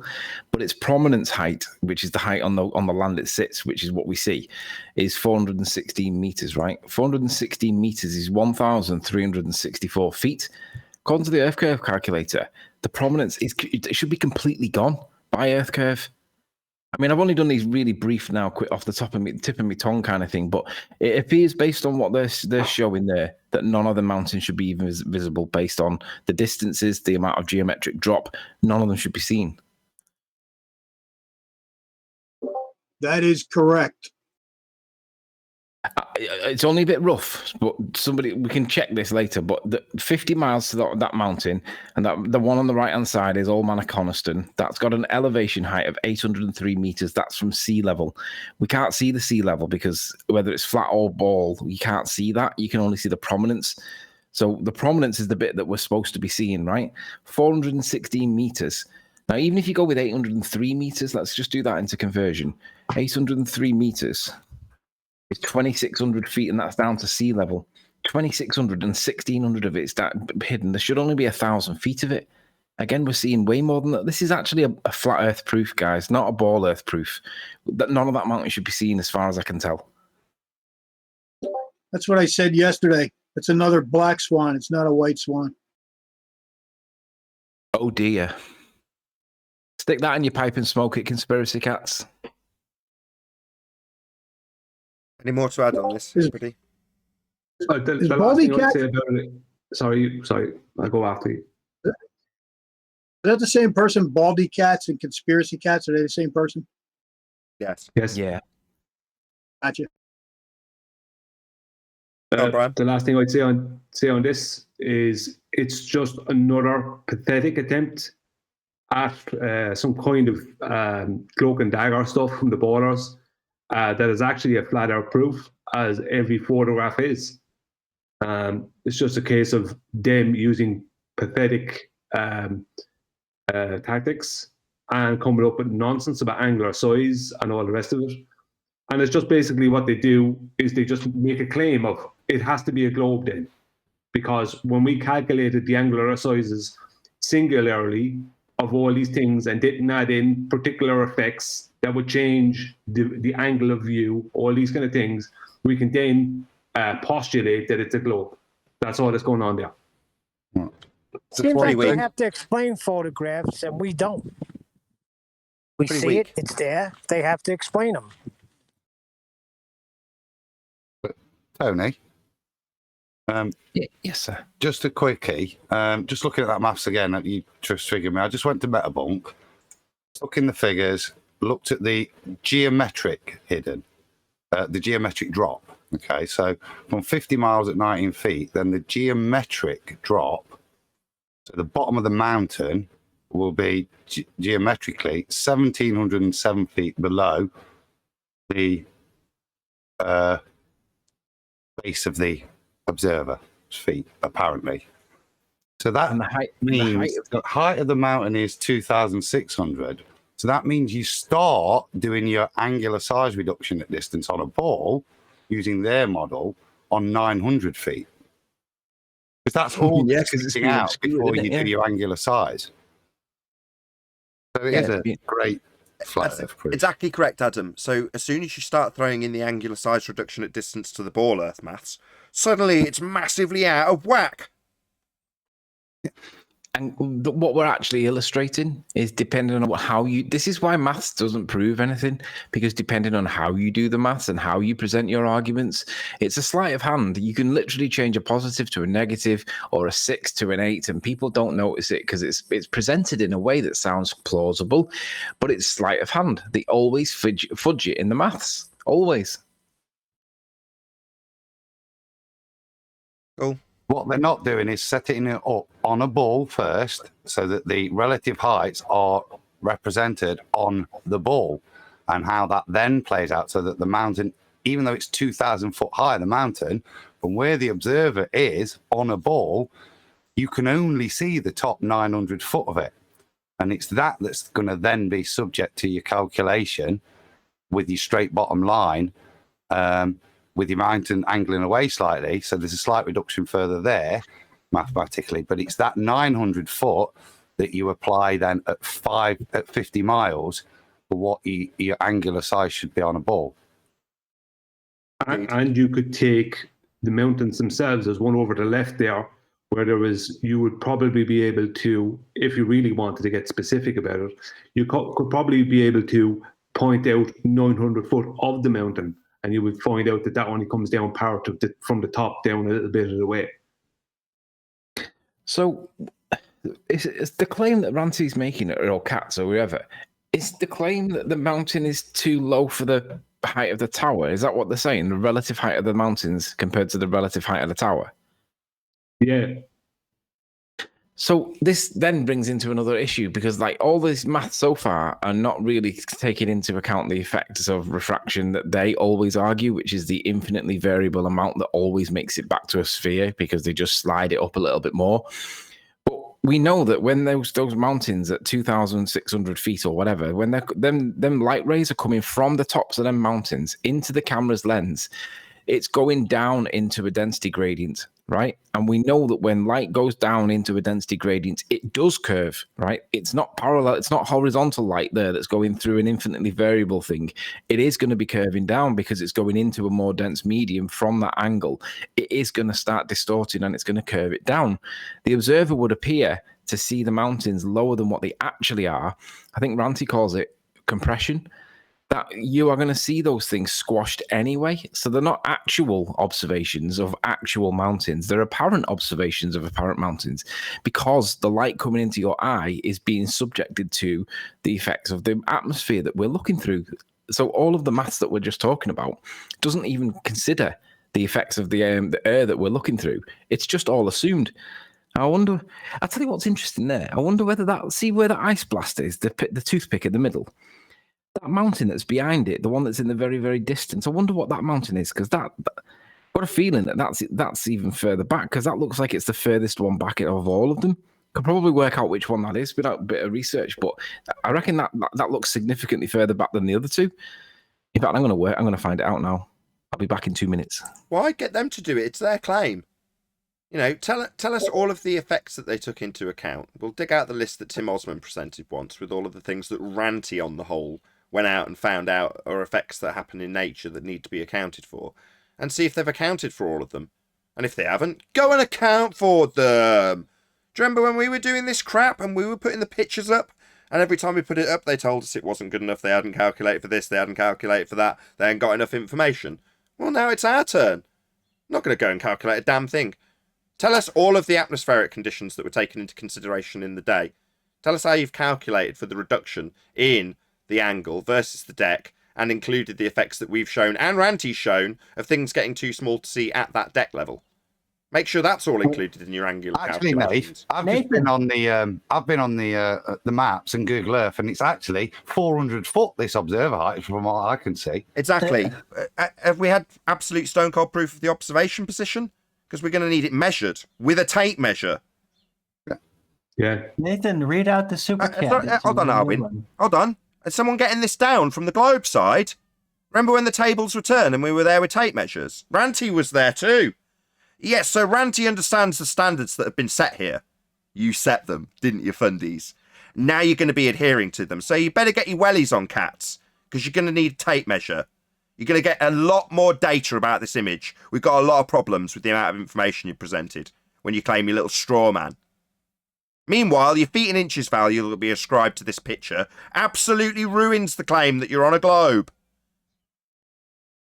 Demand they get on their belly and take the shot, Tony. Yeah, don't do a damn thing, Anthony. Demand they do it. And until they do, we'll disregard it out of hand as utter horse crap without enough information. Well, even the 19-foot observer height is coming from them, not from the original photographer. They're just taking it off around the area of the car park. Oh, really? Oh, well, that sounds very vague, Cats. You're going to need to get out there with a tape measure, mate. Yeah, I want to see pictures and proof that you're there with a tape measure. And we'll scrutinise that indefinitely, too.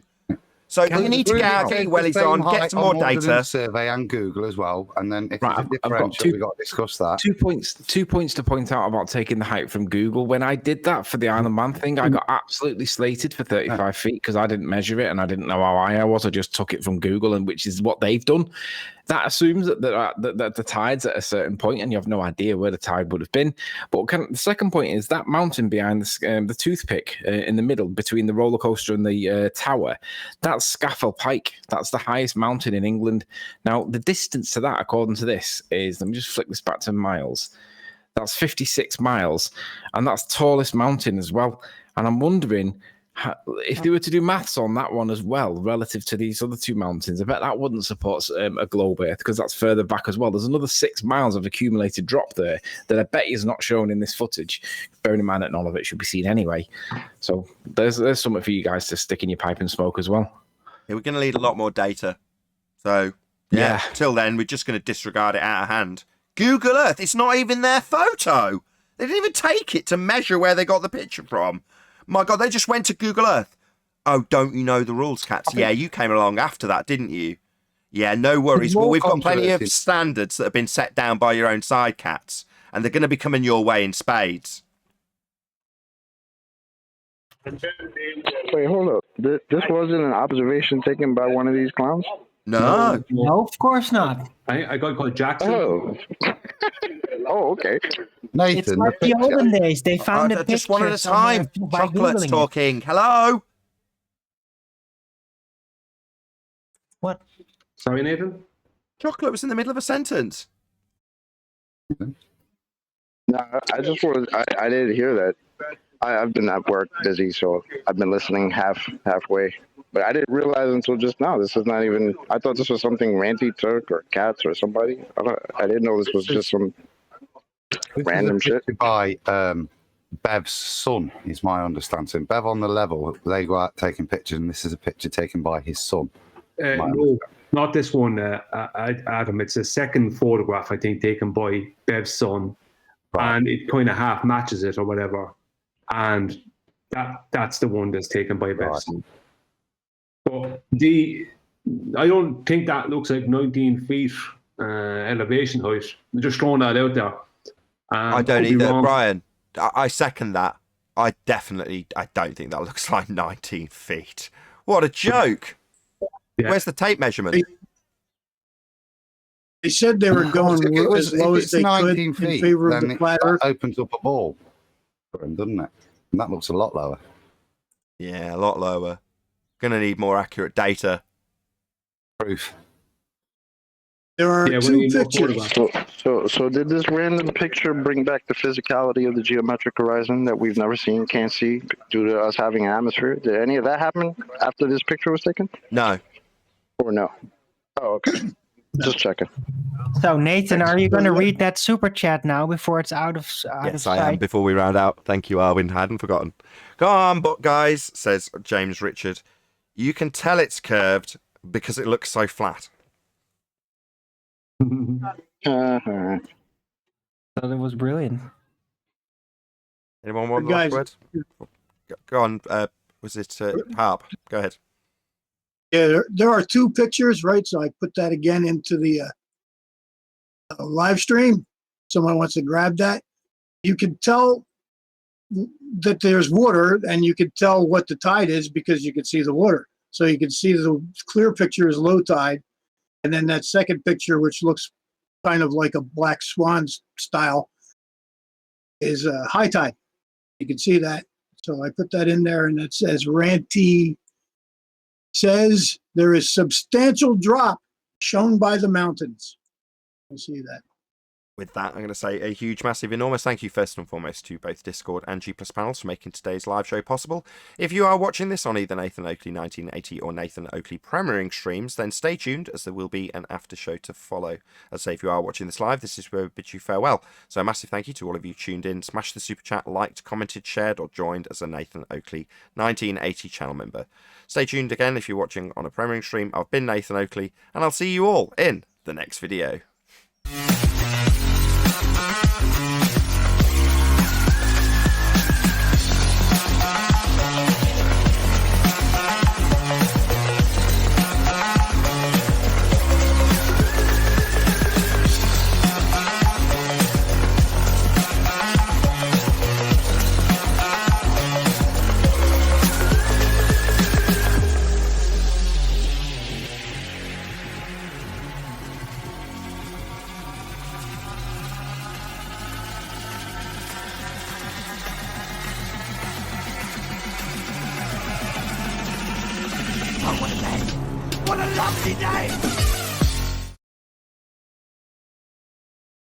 Now, gravity's a force.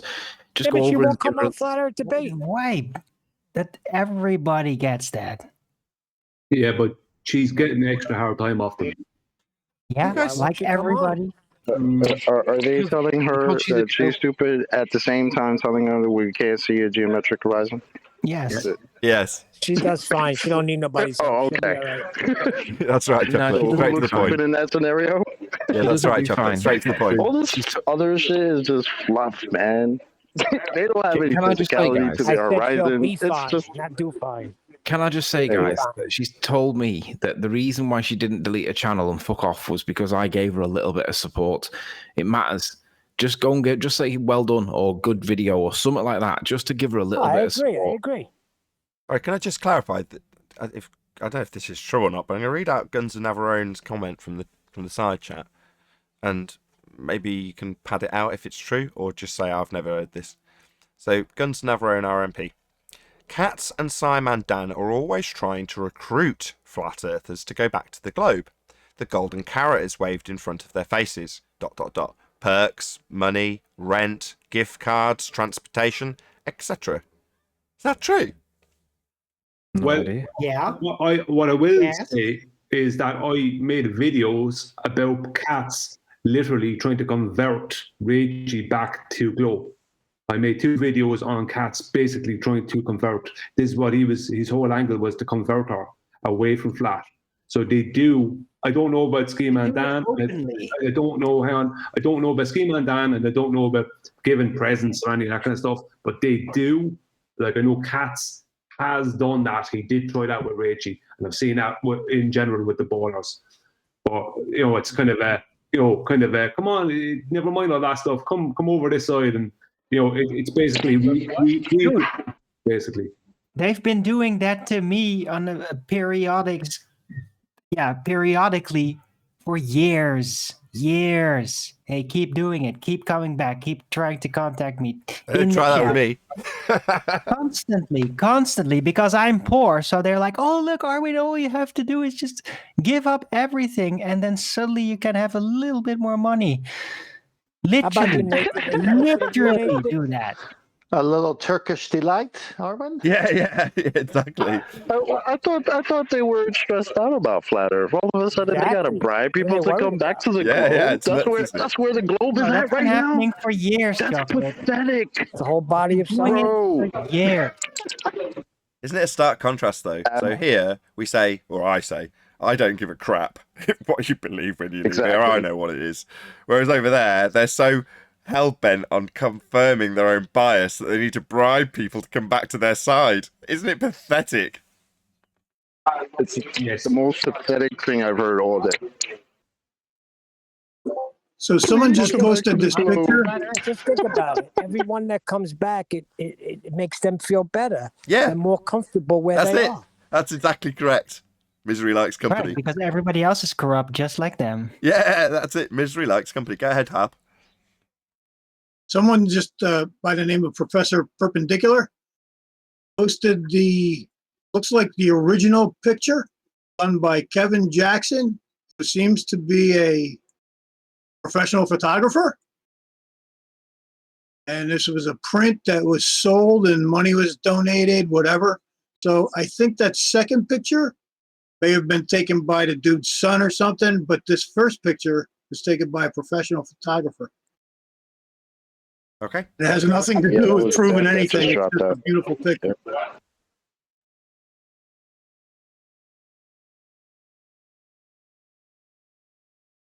So anyway, it's not their picture. Isn't this all? I mean, that was an excellent conversation in the show, actually. I was learning a lot. But isn't this just perspective at the end of the day? I mean, I could stick my thumb up as I'm going to Mammoth for a ski vacation, and I've done this before. When I went there, I said, man, I could block out that mountain. And then when I get closer to it, of course, the mountain's so huge. But it's just perspective. Now, 10th man, I clearly just put there it in is a Master drop. B, Nick. Clearly there is a drop. Everybody can see it. It's a drop in angular size. Come on. That physical? The photograph was shared with me by Flatside, the one that the man is just talking about there. Was shared with me this morning in the war room, Nathan. If you want, I'll share it on screen. It's up to you. I've got it up. You can see the full Chocolate photograph. just sent it. I just posted it in Yeah, I've got Master it. Oh, okay. where he just It's called View of Blackpool and the Lakes, and you can buy a copy of the print for $22 or £22. Sorry. I'm confused now, Nate. Can I? All right. So, Brian, maybe you can help me. We've got the original picture that we've been looking at is actually a professional photographer's that you can buy, and the other image that we're all talking about is taken by Bev's son. So, and neither of the pictures been taken by the people making the claim. Yeah, that's correct. Yeah. And they're actually giving Bev and his son a hard time. They're like, hashtag thanks Bev and hashtag thanks Bev's son. That's what they're doing to him. That's what they did. And none of these people took the photograph. And the larger photograph that Flatside shared with me this morning that the man was just talking about there, shows more, and you can see basically down all the way to the base of the land beneath the mountain, or what was in front of the mountains. Oh, isn't that nice? You can go and buy glow proof for $22.99. It's even nicer. They're trying to frame Bev Son's picture. Well, could I just share just to show something? Hold on, I got something real quick. They have a coin now. It's called Safe Moon. Currency. Brian, go ahead. To buy into Safe Moon. Could I just show my screen a second, Nathan, just to point out something? Yeah, go ahead. Thank you. Something that is very apparent. Right, it should be sharing now. Okay, so where is the? There is the one from. There is the one we see that was shown. That's a screenshot now that I got from the Conspiracy Cats hangout that Randy was on with Ruhif. Okay, this is the other one from the magazine, the one that the photographer put in the magazine across a 2-page spread. You can see all this area to the left here was not visible, and or to the right here was not visible in the screenshot from their hangout. Now you can see all the way to what seems to be the base of the land right across here. I don't know how far that is, but it's a good bit away. And this land here is then in front of the mountains there, and obviously them mountains are far away. But wherever this land is here, it's a long bit away. So they hid, as far as I'm concerned, they hid this land here. They hid Can you zoom in on that bit, Bri? Sorry, Adam? It looks like you're looking at the prominent far side. Got three people at once. Obscured and changes the dynamic of the picture significantly, doesn't it? I still want to know how it's. Yeah. I still want to know how. Neil, It gives it the horizon. Hold on, Adam. Right, Neil, Chocolate, whoever, Arwin. When someone's talking, don't just open your mic and talk straight through the top of them. So I didn't hear a word of what Adam just said. He's talking about something critically important, and I've got Neil straight over the top of him. Very annoying. Go ahead. Sorry. We're just asking Brian if he could zoom in on that, because it does seem to change the nature of the picture. Bloody fun. In terms of what we're observing, because look, if you no, that's the moon. Not that. Don't zoom in that much, Brian. I'd have to download the photograph. Just give me a second. I download it. I'll come back. I'm just wondering, but if you look at it, you can see that we were discussing that dissolution point with the coastline, but with that bit, it appears to be going further back, doesn't it? We're actually starting to see the flattened level continuing further than Blackpool. Yeah, what we're seeing is the effect of perspective. We're seeing the stuff in the foreground and how much it's blocking out of the background. May I speak, please? No. Yeah, now there's a gap, Neil. I still don't understand where it's sphere proof. It's not. Thank you. I'm going to share again, Nathan. Yes, please. This is The mountain has an angular drop. Bloody bastards. Now I should be able to zoom in more now. There we go. Look, see. Yeah. Miles further back. That makes you ask, what is it we're looking at there? Because that's like you say, that is changing the perception of the dynamic of the picture. It's the side of a hill. That's the less steep part of the mountain. Too close. Move it back a bit. I know, yeah, it's a bit too pixelated. If I go to there, maybe is that pretty good? Yeah, it is. Because what appears there, do you know what I can see there? I can see two different layers of magnification there. It looks like the lower part's magnified at a different rate to the top part. Because it's blurred. I wonder whether the original is a composite, even. Because it's a professional print made to look beautiful. It's not generated as a flat Earth proof. What's the explanation for why this is in the magazine? What came first, the magazine, or did the guy? What came first, the chicken or the egg? Well, yeah. I'm assuming that the magazine came first, and he went and replicated it, right? Well, no one replicated it. It's just Bev's son went there. Bev's son went and did it with Bev. So this is just the photograph, and all we saw of it was, I'm just going to go back out. Sorry, was a small amount. If we zoom in there, we saw like that amount or a bit more, that amount of it, something like that. Whereas there's a whole more of it. Let me waffle a second. My understanding is the way they're describing it is that they've got a claim that the Earth curve behind Blackpool is Earth curve because there's 1,000 odd feet missing and then the mountain starts. You look to the left, you can see that isn't the case. Look, it's just all compacted. You can see it all. There's not Earth curve blocking in the mountain starting where Blackpool is. Look. The mountain just continues all the way up. It's there. It requires you to cut that bit off to make the previous plane. So what you're saying? Come in around this side. Well, that continues a flat plane all the way, doesn't it, into the horizon, where the mountain meets the water. Look. So now, Adam, what you're saying really is interesting. Adam, what you're saying is where the city is not there, it's not blocking the view of the mountain. Yeah. And the only thing that's in the way there really is just water. The land below it would be everything that like Ranty's been taking pictures of. Like, that town called Barrow. You're looking at Barrow in the foreground there. It's very squashed and on the horizon and distorted and stuff. But Barrow's in the foreground, and then in the middle ground you've got like the mountain, the land behind it that is still habitat. Some of it's habitated. But yeah, you're looking at all of it there. That is a massive. The question is, why is this? What they claimed was missing, and was hidden by Earth curve, and then hidden by Blackpool. That shouldn't be visible behind Blackpool because it's missing because of Earth curve, and that was their claim that the 1,000 bit isn't just compressed behind Blackpool; it's missing because of Earth curve. This is devastating. The left shows that it's not. This is devastating to Ranty's credibility because presumably he knew about this, and that's why he's ran with it. But they've cropped the picture and took this bit of information out, haven't they, Tony? That's the thing. He had not presented this. Cherry picking. They've made it to look that way dishonestly on purpose. What's this object here?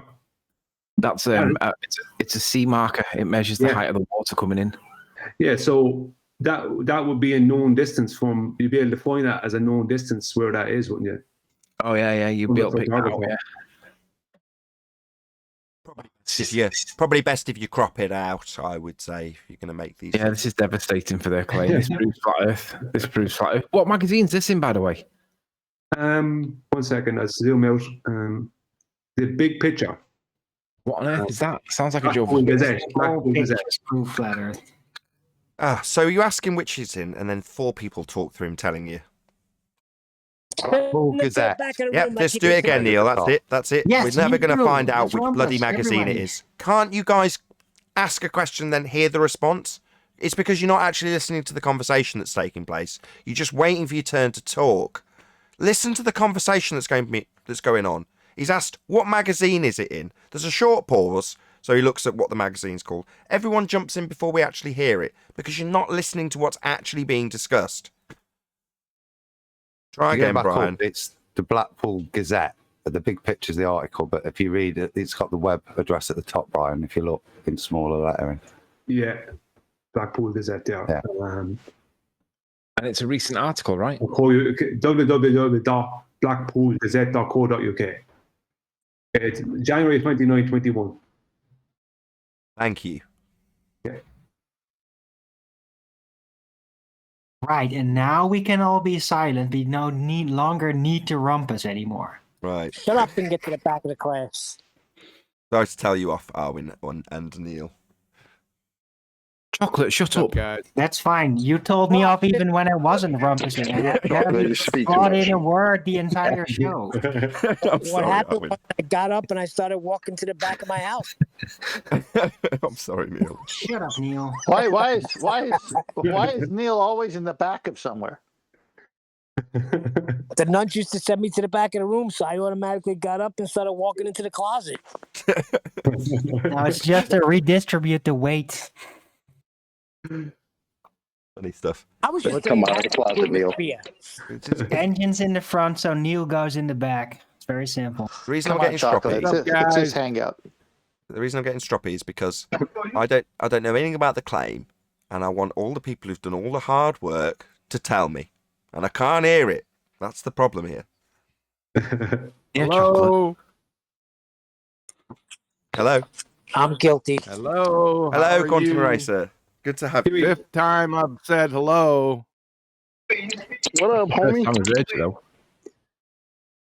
How's it Afternoon, going? QA. I Good just, to hear you, mate. oh my god. You having a good day What's up, today? Jerry?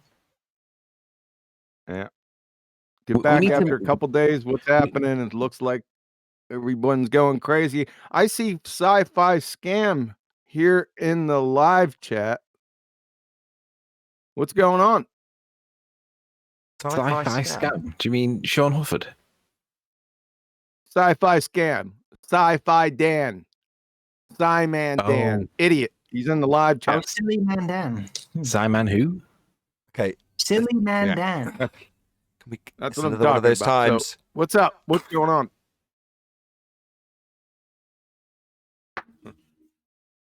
Have you seen the controversy about this photograph? QE? Yeah, I took a look last night. I just caught up with it. So, what did CGI birds do now? He clipped off the left-hand side extremity of the picture because it didn't support the narrative of ball because it shows that there's no geometric drop. He's clipped it off. They On purpose. presented. That's the How one they dishonest is that? Whereas What's this is the proper one. all right? What's the issue? I seen the photo. Okay. Does everyone know that it's a black swan? Yes. Yes, we've established that. Already. So that's already established. What's the next issue? There's literally a black swan flying in the picture. I'll bet you they don't even know why it's a black swan, right? You boneheads post a picture, put a little white swan on it, but you don't understand the black swan argument. It's a black swan, first and foremost. Maybe if you're nice, we'll tell you why. Number two, what's the next issue? Yep, I see it now. Somebody brought it up. All right, who's championing this photo? Cats Who's and here? Ranty. And Ruth. CGI birds. So, conspiracy cats. Does anyone here Ruhith, champion this? and What's the Ranty. pedigree information? Oh, sorry about that. I talked all over you. Go ahead. The people who've punting it is Conspiracy Cats, Ranty, and Ruhith. And to answer your next question, no, they don't have any pedigree information. It's not their image. So, Conspiracy Cat, did he come back? Yeah. Did he die? Yeah. No, he left. Right around the time that I pummeled his dumb ass for not knowing the second law of thermodynamics and not knowing what a mirage is. Why'd you come back? You think we forgot? No, they went to what is it again? A ghost reviewing haunting show, and now they're kind of sliding flat Earth or the globe Earth back in, I guess. Trying to. I think he's just running interference and thinking people's forgotten about his lack of knowledge of the second law of thermodynamics. You should have stayed gone, cats. This is going to get bad for you. Who's the other knucklehead? Ruhith. Maybe he forgot about it. Ruhith. Ruhif, you dumbass. I was watching your video. I don't know whether you Jedi mind tricked all the retards. I'm sure it wouldn't be hard. When you were going through your software example, when you at the top, you said globe, and then you put false, and then right beneath it, you added 76R. Can you explain that to us?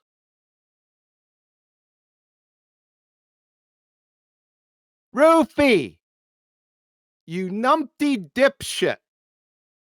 Can you, what was up with that? Where'd you get the 76R in your globe Earth false? Why'd you put that in there? I got to give you guys credit, though. You finally got the angular size change. Can you now apply that to the Earth curve calculators for us, please? We want to see angular size change in every single photo, every single Earth curve calculator. Is Walter Bislin here? No, but this was my main issue as well. So, okay, because the text was too small on my screen, to be honest, but I assumed incorrectly that they were just ascribing feet and inches values to their claim. And then Brian pointed out, no, they're actually doing this as a flat Earth debunking by comparing the angular size. So when they hold up a straw man of a claim that we would claim that it's only angular size that needs accounting for, they're debunking that. But then they haven't applied it to the globe Earth calculator that uses feet and inches. Yeah, we're going to need to go back and we're going to need to reassess all of the Isle of Man, because apparently Katz has just blown every single debate we ever had with the calculator out of the water, because we're going to be using angular sizes now. Of course, Adam did some quick maths, and it went very badly wrong very quickly when we did that. For the globe. Badly wrong for the globe when applying angular sizes, because they've hijacked them. So you can't apply them back in, it makes everything go wrong. But Katz has just opened the floodgates to angular size questions about their calculator with its feet and inches value. Yes, sir. Yes, sir. You guys got big problems. Yeah, you and CGI Birds, I'm glad he's gone. I knew that when I first met you. Remember? Clown show. My gut's never wrong. But yeah, so Katz has opened... Anything else? Yeah, so thanks for the Black Swan, guys. Yeah, thanks for the Black Appreciate Swan. That. And thanks for opening the floodgates to your reassessment of every argument that's ever been made in terms of a globe Earth that used feet and inches instead of angular size reduction, which you clearly understand and realise it can be applied. Maths isn't that hard. So we're going to need you to go back to the Isle of Man and apply them all. Let's see how well you get on. So, and this is another good one I heard when I was listening to it, that they said, I guess Baltards have like built-in refractometers in between their ears. You know, in that vacuum between your ears, they have a small refractometer. I heard them say there was no refraction. I guess you could just look at it something and say no refraction or refraction. I don't know. So there's no refraction. Thanks for the Black Swan. Can I just ask if that vacuum in between the ears, would that constitute a container for the purposes of a vacuum? Hold on, Anthony, because he's just dropped a bombshell on them. They're saying, I didn't know that either. So they're saying, we won't be using the argument of refraction in this demonstration in this photo. No refraction. Oh, how beautifully epic. So when we say Black Swan, you can't even argue refraction after that. You can't even beg the question of an R that you've debunked after that. It's literally dead in the water from the moment we say Black Swan. Oh, how epic. Exactly. Yep. But are you sure they're not just there was always refraction. compartmentalizing it? Are you sure they're not just compartmentalizing the forms of refraction? So they say there's no actual refraction happening, but terrestrial refraction, of course, always applies. Just because they There's no refraction. No, hold on, Chocolate, hold on. No, that was Anthony's issue, Arwin. So yeah, back to everyone. Everything's been covered so far, but yeah, that was Anthony's issue. So if you're going to say, well, no refraction, well, always refraction. That's what you tell us. So you better apply it in this particular instance because you're always applying it in your world. Why would it be any different when you take apart a straw man? We don't claim. Still need your refraction at 7/6R. That's Anthony's point. Right. Well, you know there's terrestrial refraction happening when it looks so flat, right? Also, I would like to point out there might be a literal black swan in the photograph on the left, in the middle. Yes. There is. I would like to just bring people's attention to this. It says distance to horizon 5.31 miles. Is that the refracted distance to their horizon in their 7/6R? No such animal. I'm just stating, No because you're such saying an- there's no No such refraction. animal. Let's get back. There's no such animal refracted horizon, really. Do you understand what I mean? They are stating, oh, no refraction, but then they're adding in their own refraction based on a geometrical You line. morons in chat. You keep on doing this same thing, asking us why the horizon's moving. You don't realize that destroys your entire globe model. Just to set that straight glass bomb, you numpty dipshit. I would like you to get on. We want to hear your voice somewhere because I need you on my numpty clips. That's number one. Number two, let's get back to this. I heard a number of times where they said there was no refraction. Remember back to the built-in refractometer they got in the vacuum between their ears. So then why did Roofy add 7.6R to a flat Earth? You got so many contradictions. It's like with every other breath. Baltard. Somebody really asked, a Glober really asked, why is the horizon moving? Yes. Really? Yeah, they don't realize it. That's stupid. You guys are getting crazy, bro.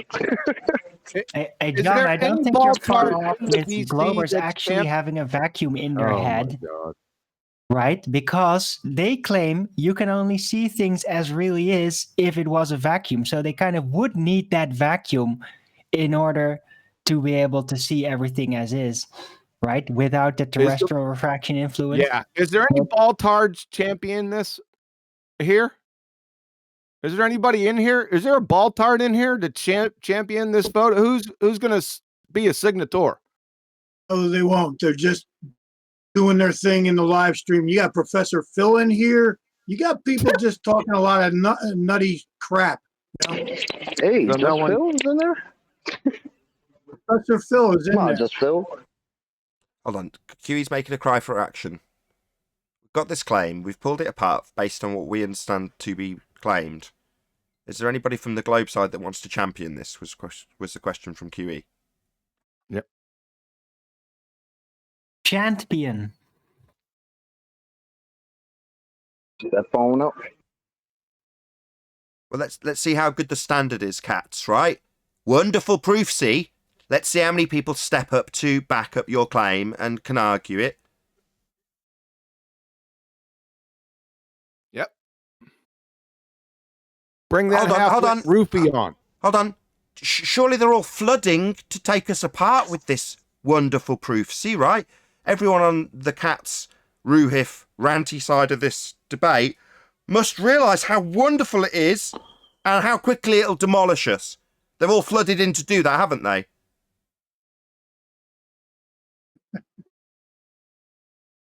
Or maybe go get one of them to come in here since y'all can't represent this bullshit. Sorry, cats. Why aren't the people here championing this if it's so great a proofsy? All they're doing is trying in the chat. That's all they're doing. They're afraid to come on and talk. Afraid? They've got this marvellous sword to take our heads off with. Afraid of what? They've got the best proofsy in the world, right? What are they afraid of? Can't possibly be afraid. Scaredy cats. Scaredy cats. Nathan, is my screen sharing? No, do you want it to be? Yeah, please check my screen out, guys. I've just been looking at this image. Let me bring this image back up so you can see it on screen. I'm looking to see what else we can see in this new area on the left-hand side that seems to have been deliberately cropped because it makes the perception that Earth curve is causing the blockage from the bottom parts. I want to focus on this dark area of shadowing that's around this thing, this rocket. Look at the shape of it, right? Now, I know that this mountain here, that these two here have been identified. That's Scaffold Pike. This bit here is what I want to try and look at. So let's go back to Google Earth. I've got these two line of sights in. Scaffold. One of them's on the right-hand side. This is the one on the left-hand side. Look at this. If I zoom into this, right, look at the obstruction. We've got Barrow in the foreground, and we've got this here on the left-hand side. Look at this. I mean, this is obviously only preliminary at the minute, but I'm just lining up things here to see what I can see. And I can see, according to Google Earth, if I bring that backwards a little bit, we've got this bit here. And it looks like it's this bit here. if that is right, and if we can get this verified with a bit more time on it, it looks like we're looking right the way down to the sea level. This would be the beach that they're always asking for. Because if you zoom out there, you can see that it just appears there, which would be perfect for where it should appear here. It looks like, let's go back to it. It looks like, I'm not saying this is 100% right at the minute, but if that is what we're seeing in the background there, we're seeing right the way down to the beach. There, guys, would be a beach because it appears in the image there. It's pretty cool. I just wanted to point it out. There's more work to be done on this image, but based on this cherry-picked bit that they've deliberately cut off because this proves that the Earth's flat. It's brilliant. I already told you it's a black swan. I mean, let them tear into their own. They got a lot of explaining to do.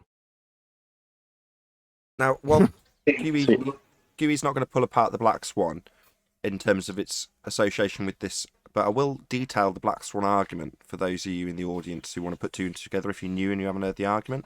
So, if the Earth is a sphere radius 3959, then every distance to horizon can be no more than 1.2 times the square root of the observer's height in feet.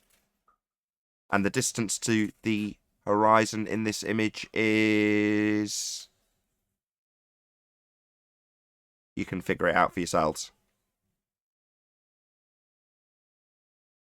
Nathan, Tony, I should say, that water marker, any chance of identifying that in terms of relations to black swan? That would be very useful if we got a distance for that on the picture, because right on the far left,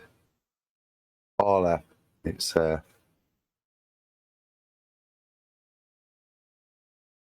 out in the bay, isn't it, somewhere? Yeah, there. It's at the estuary at the other side of the jutting up piece of land there.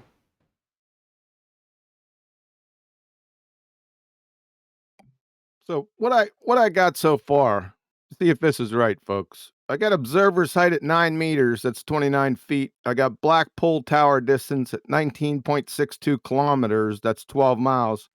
The distance to the geometric horizon is 10.7 kilometers. Almost nearly half. That's 6.59 miles. Why am I not only seeing the base of Black Pole Tower? Why am I seeing the entire surface all the way to the shoreline beneath Black Pole Tower? This is a black swan. Thank you very much, clowns. I'd say that's tidy work.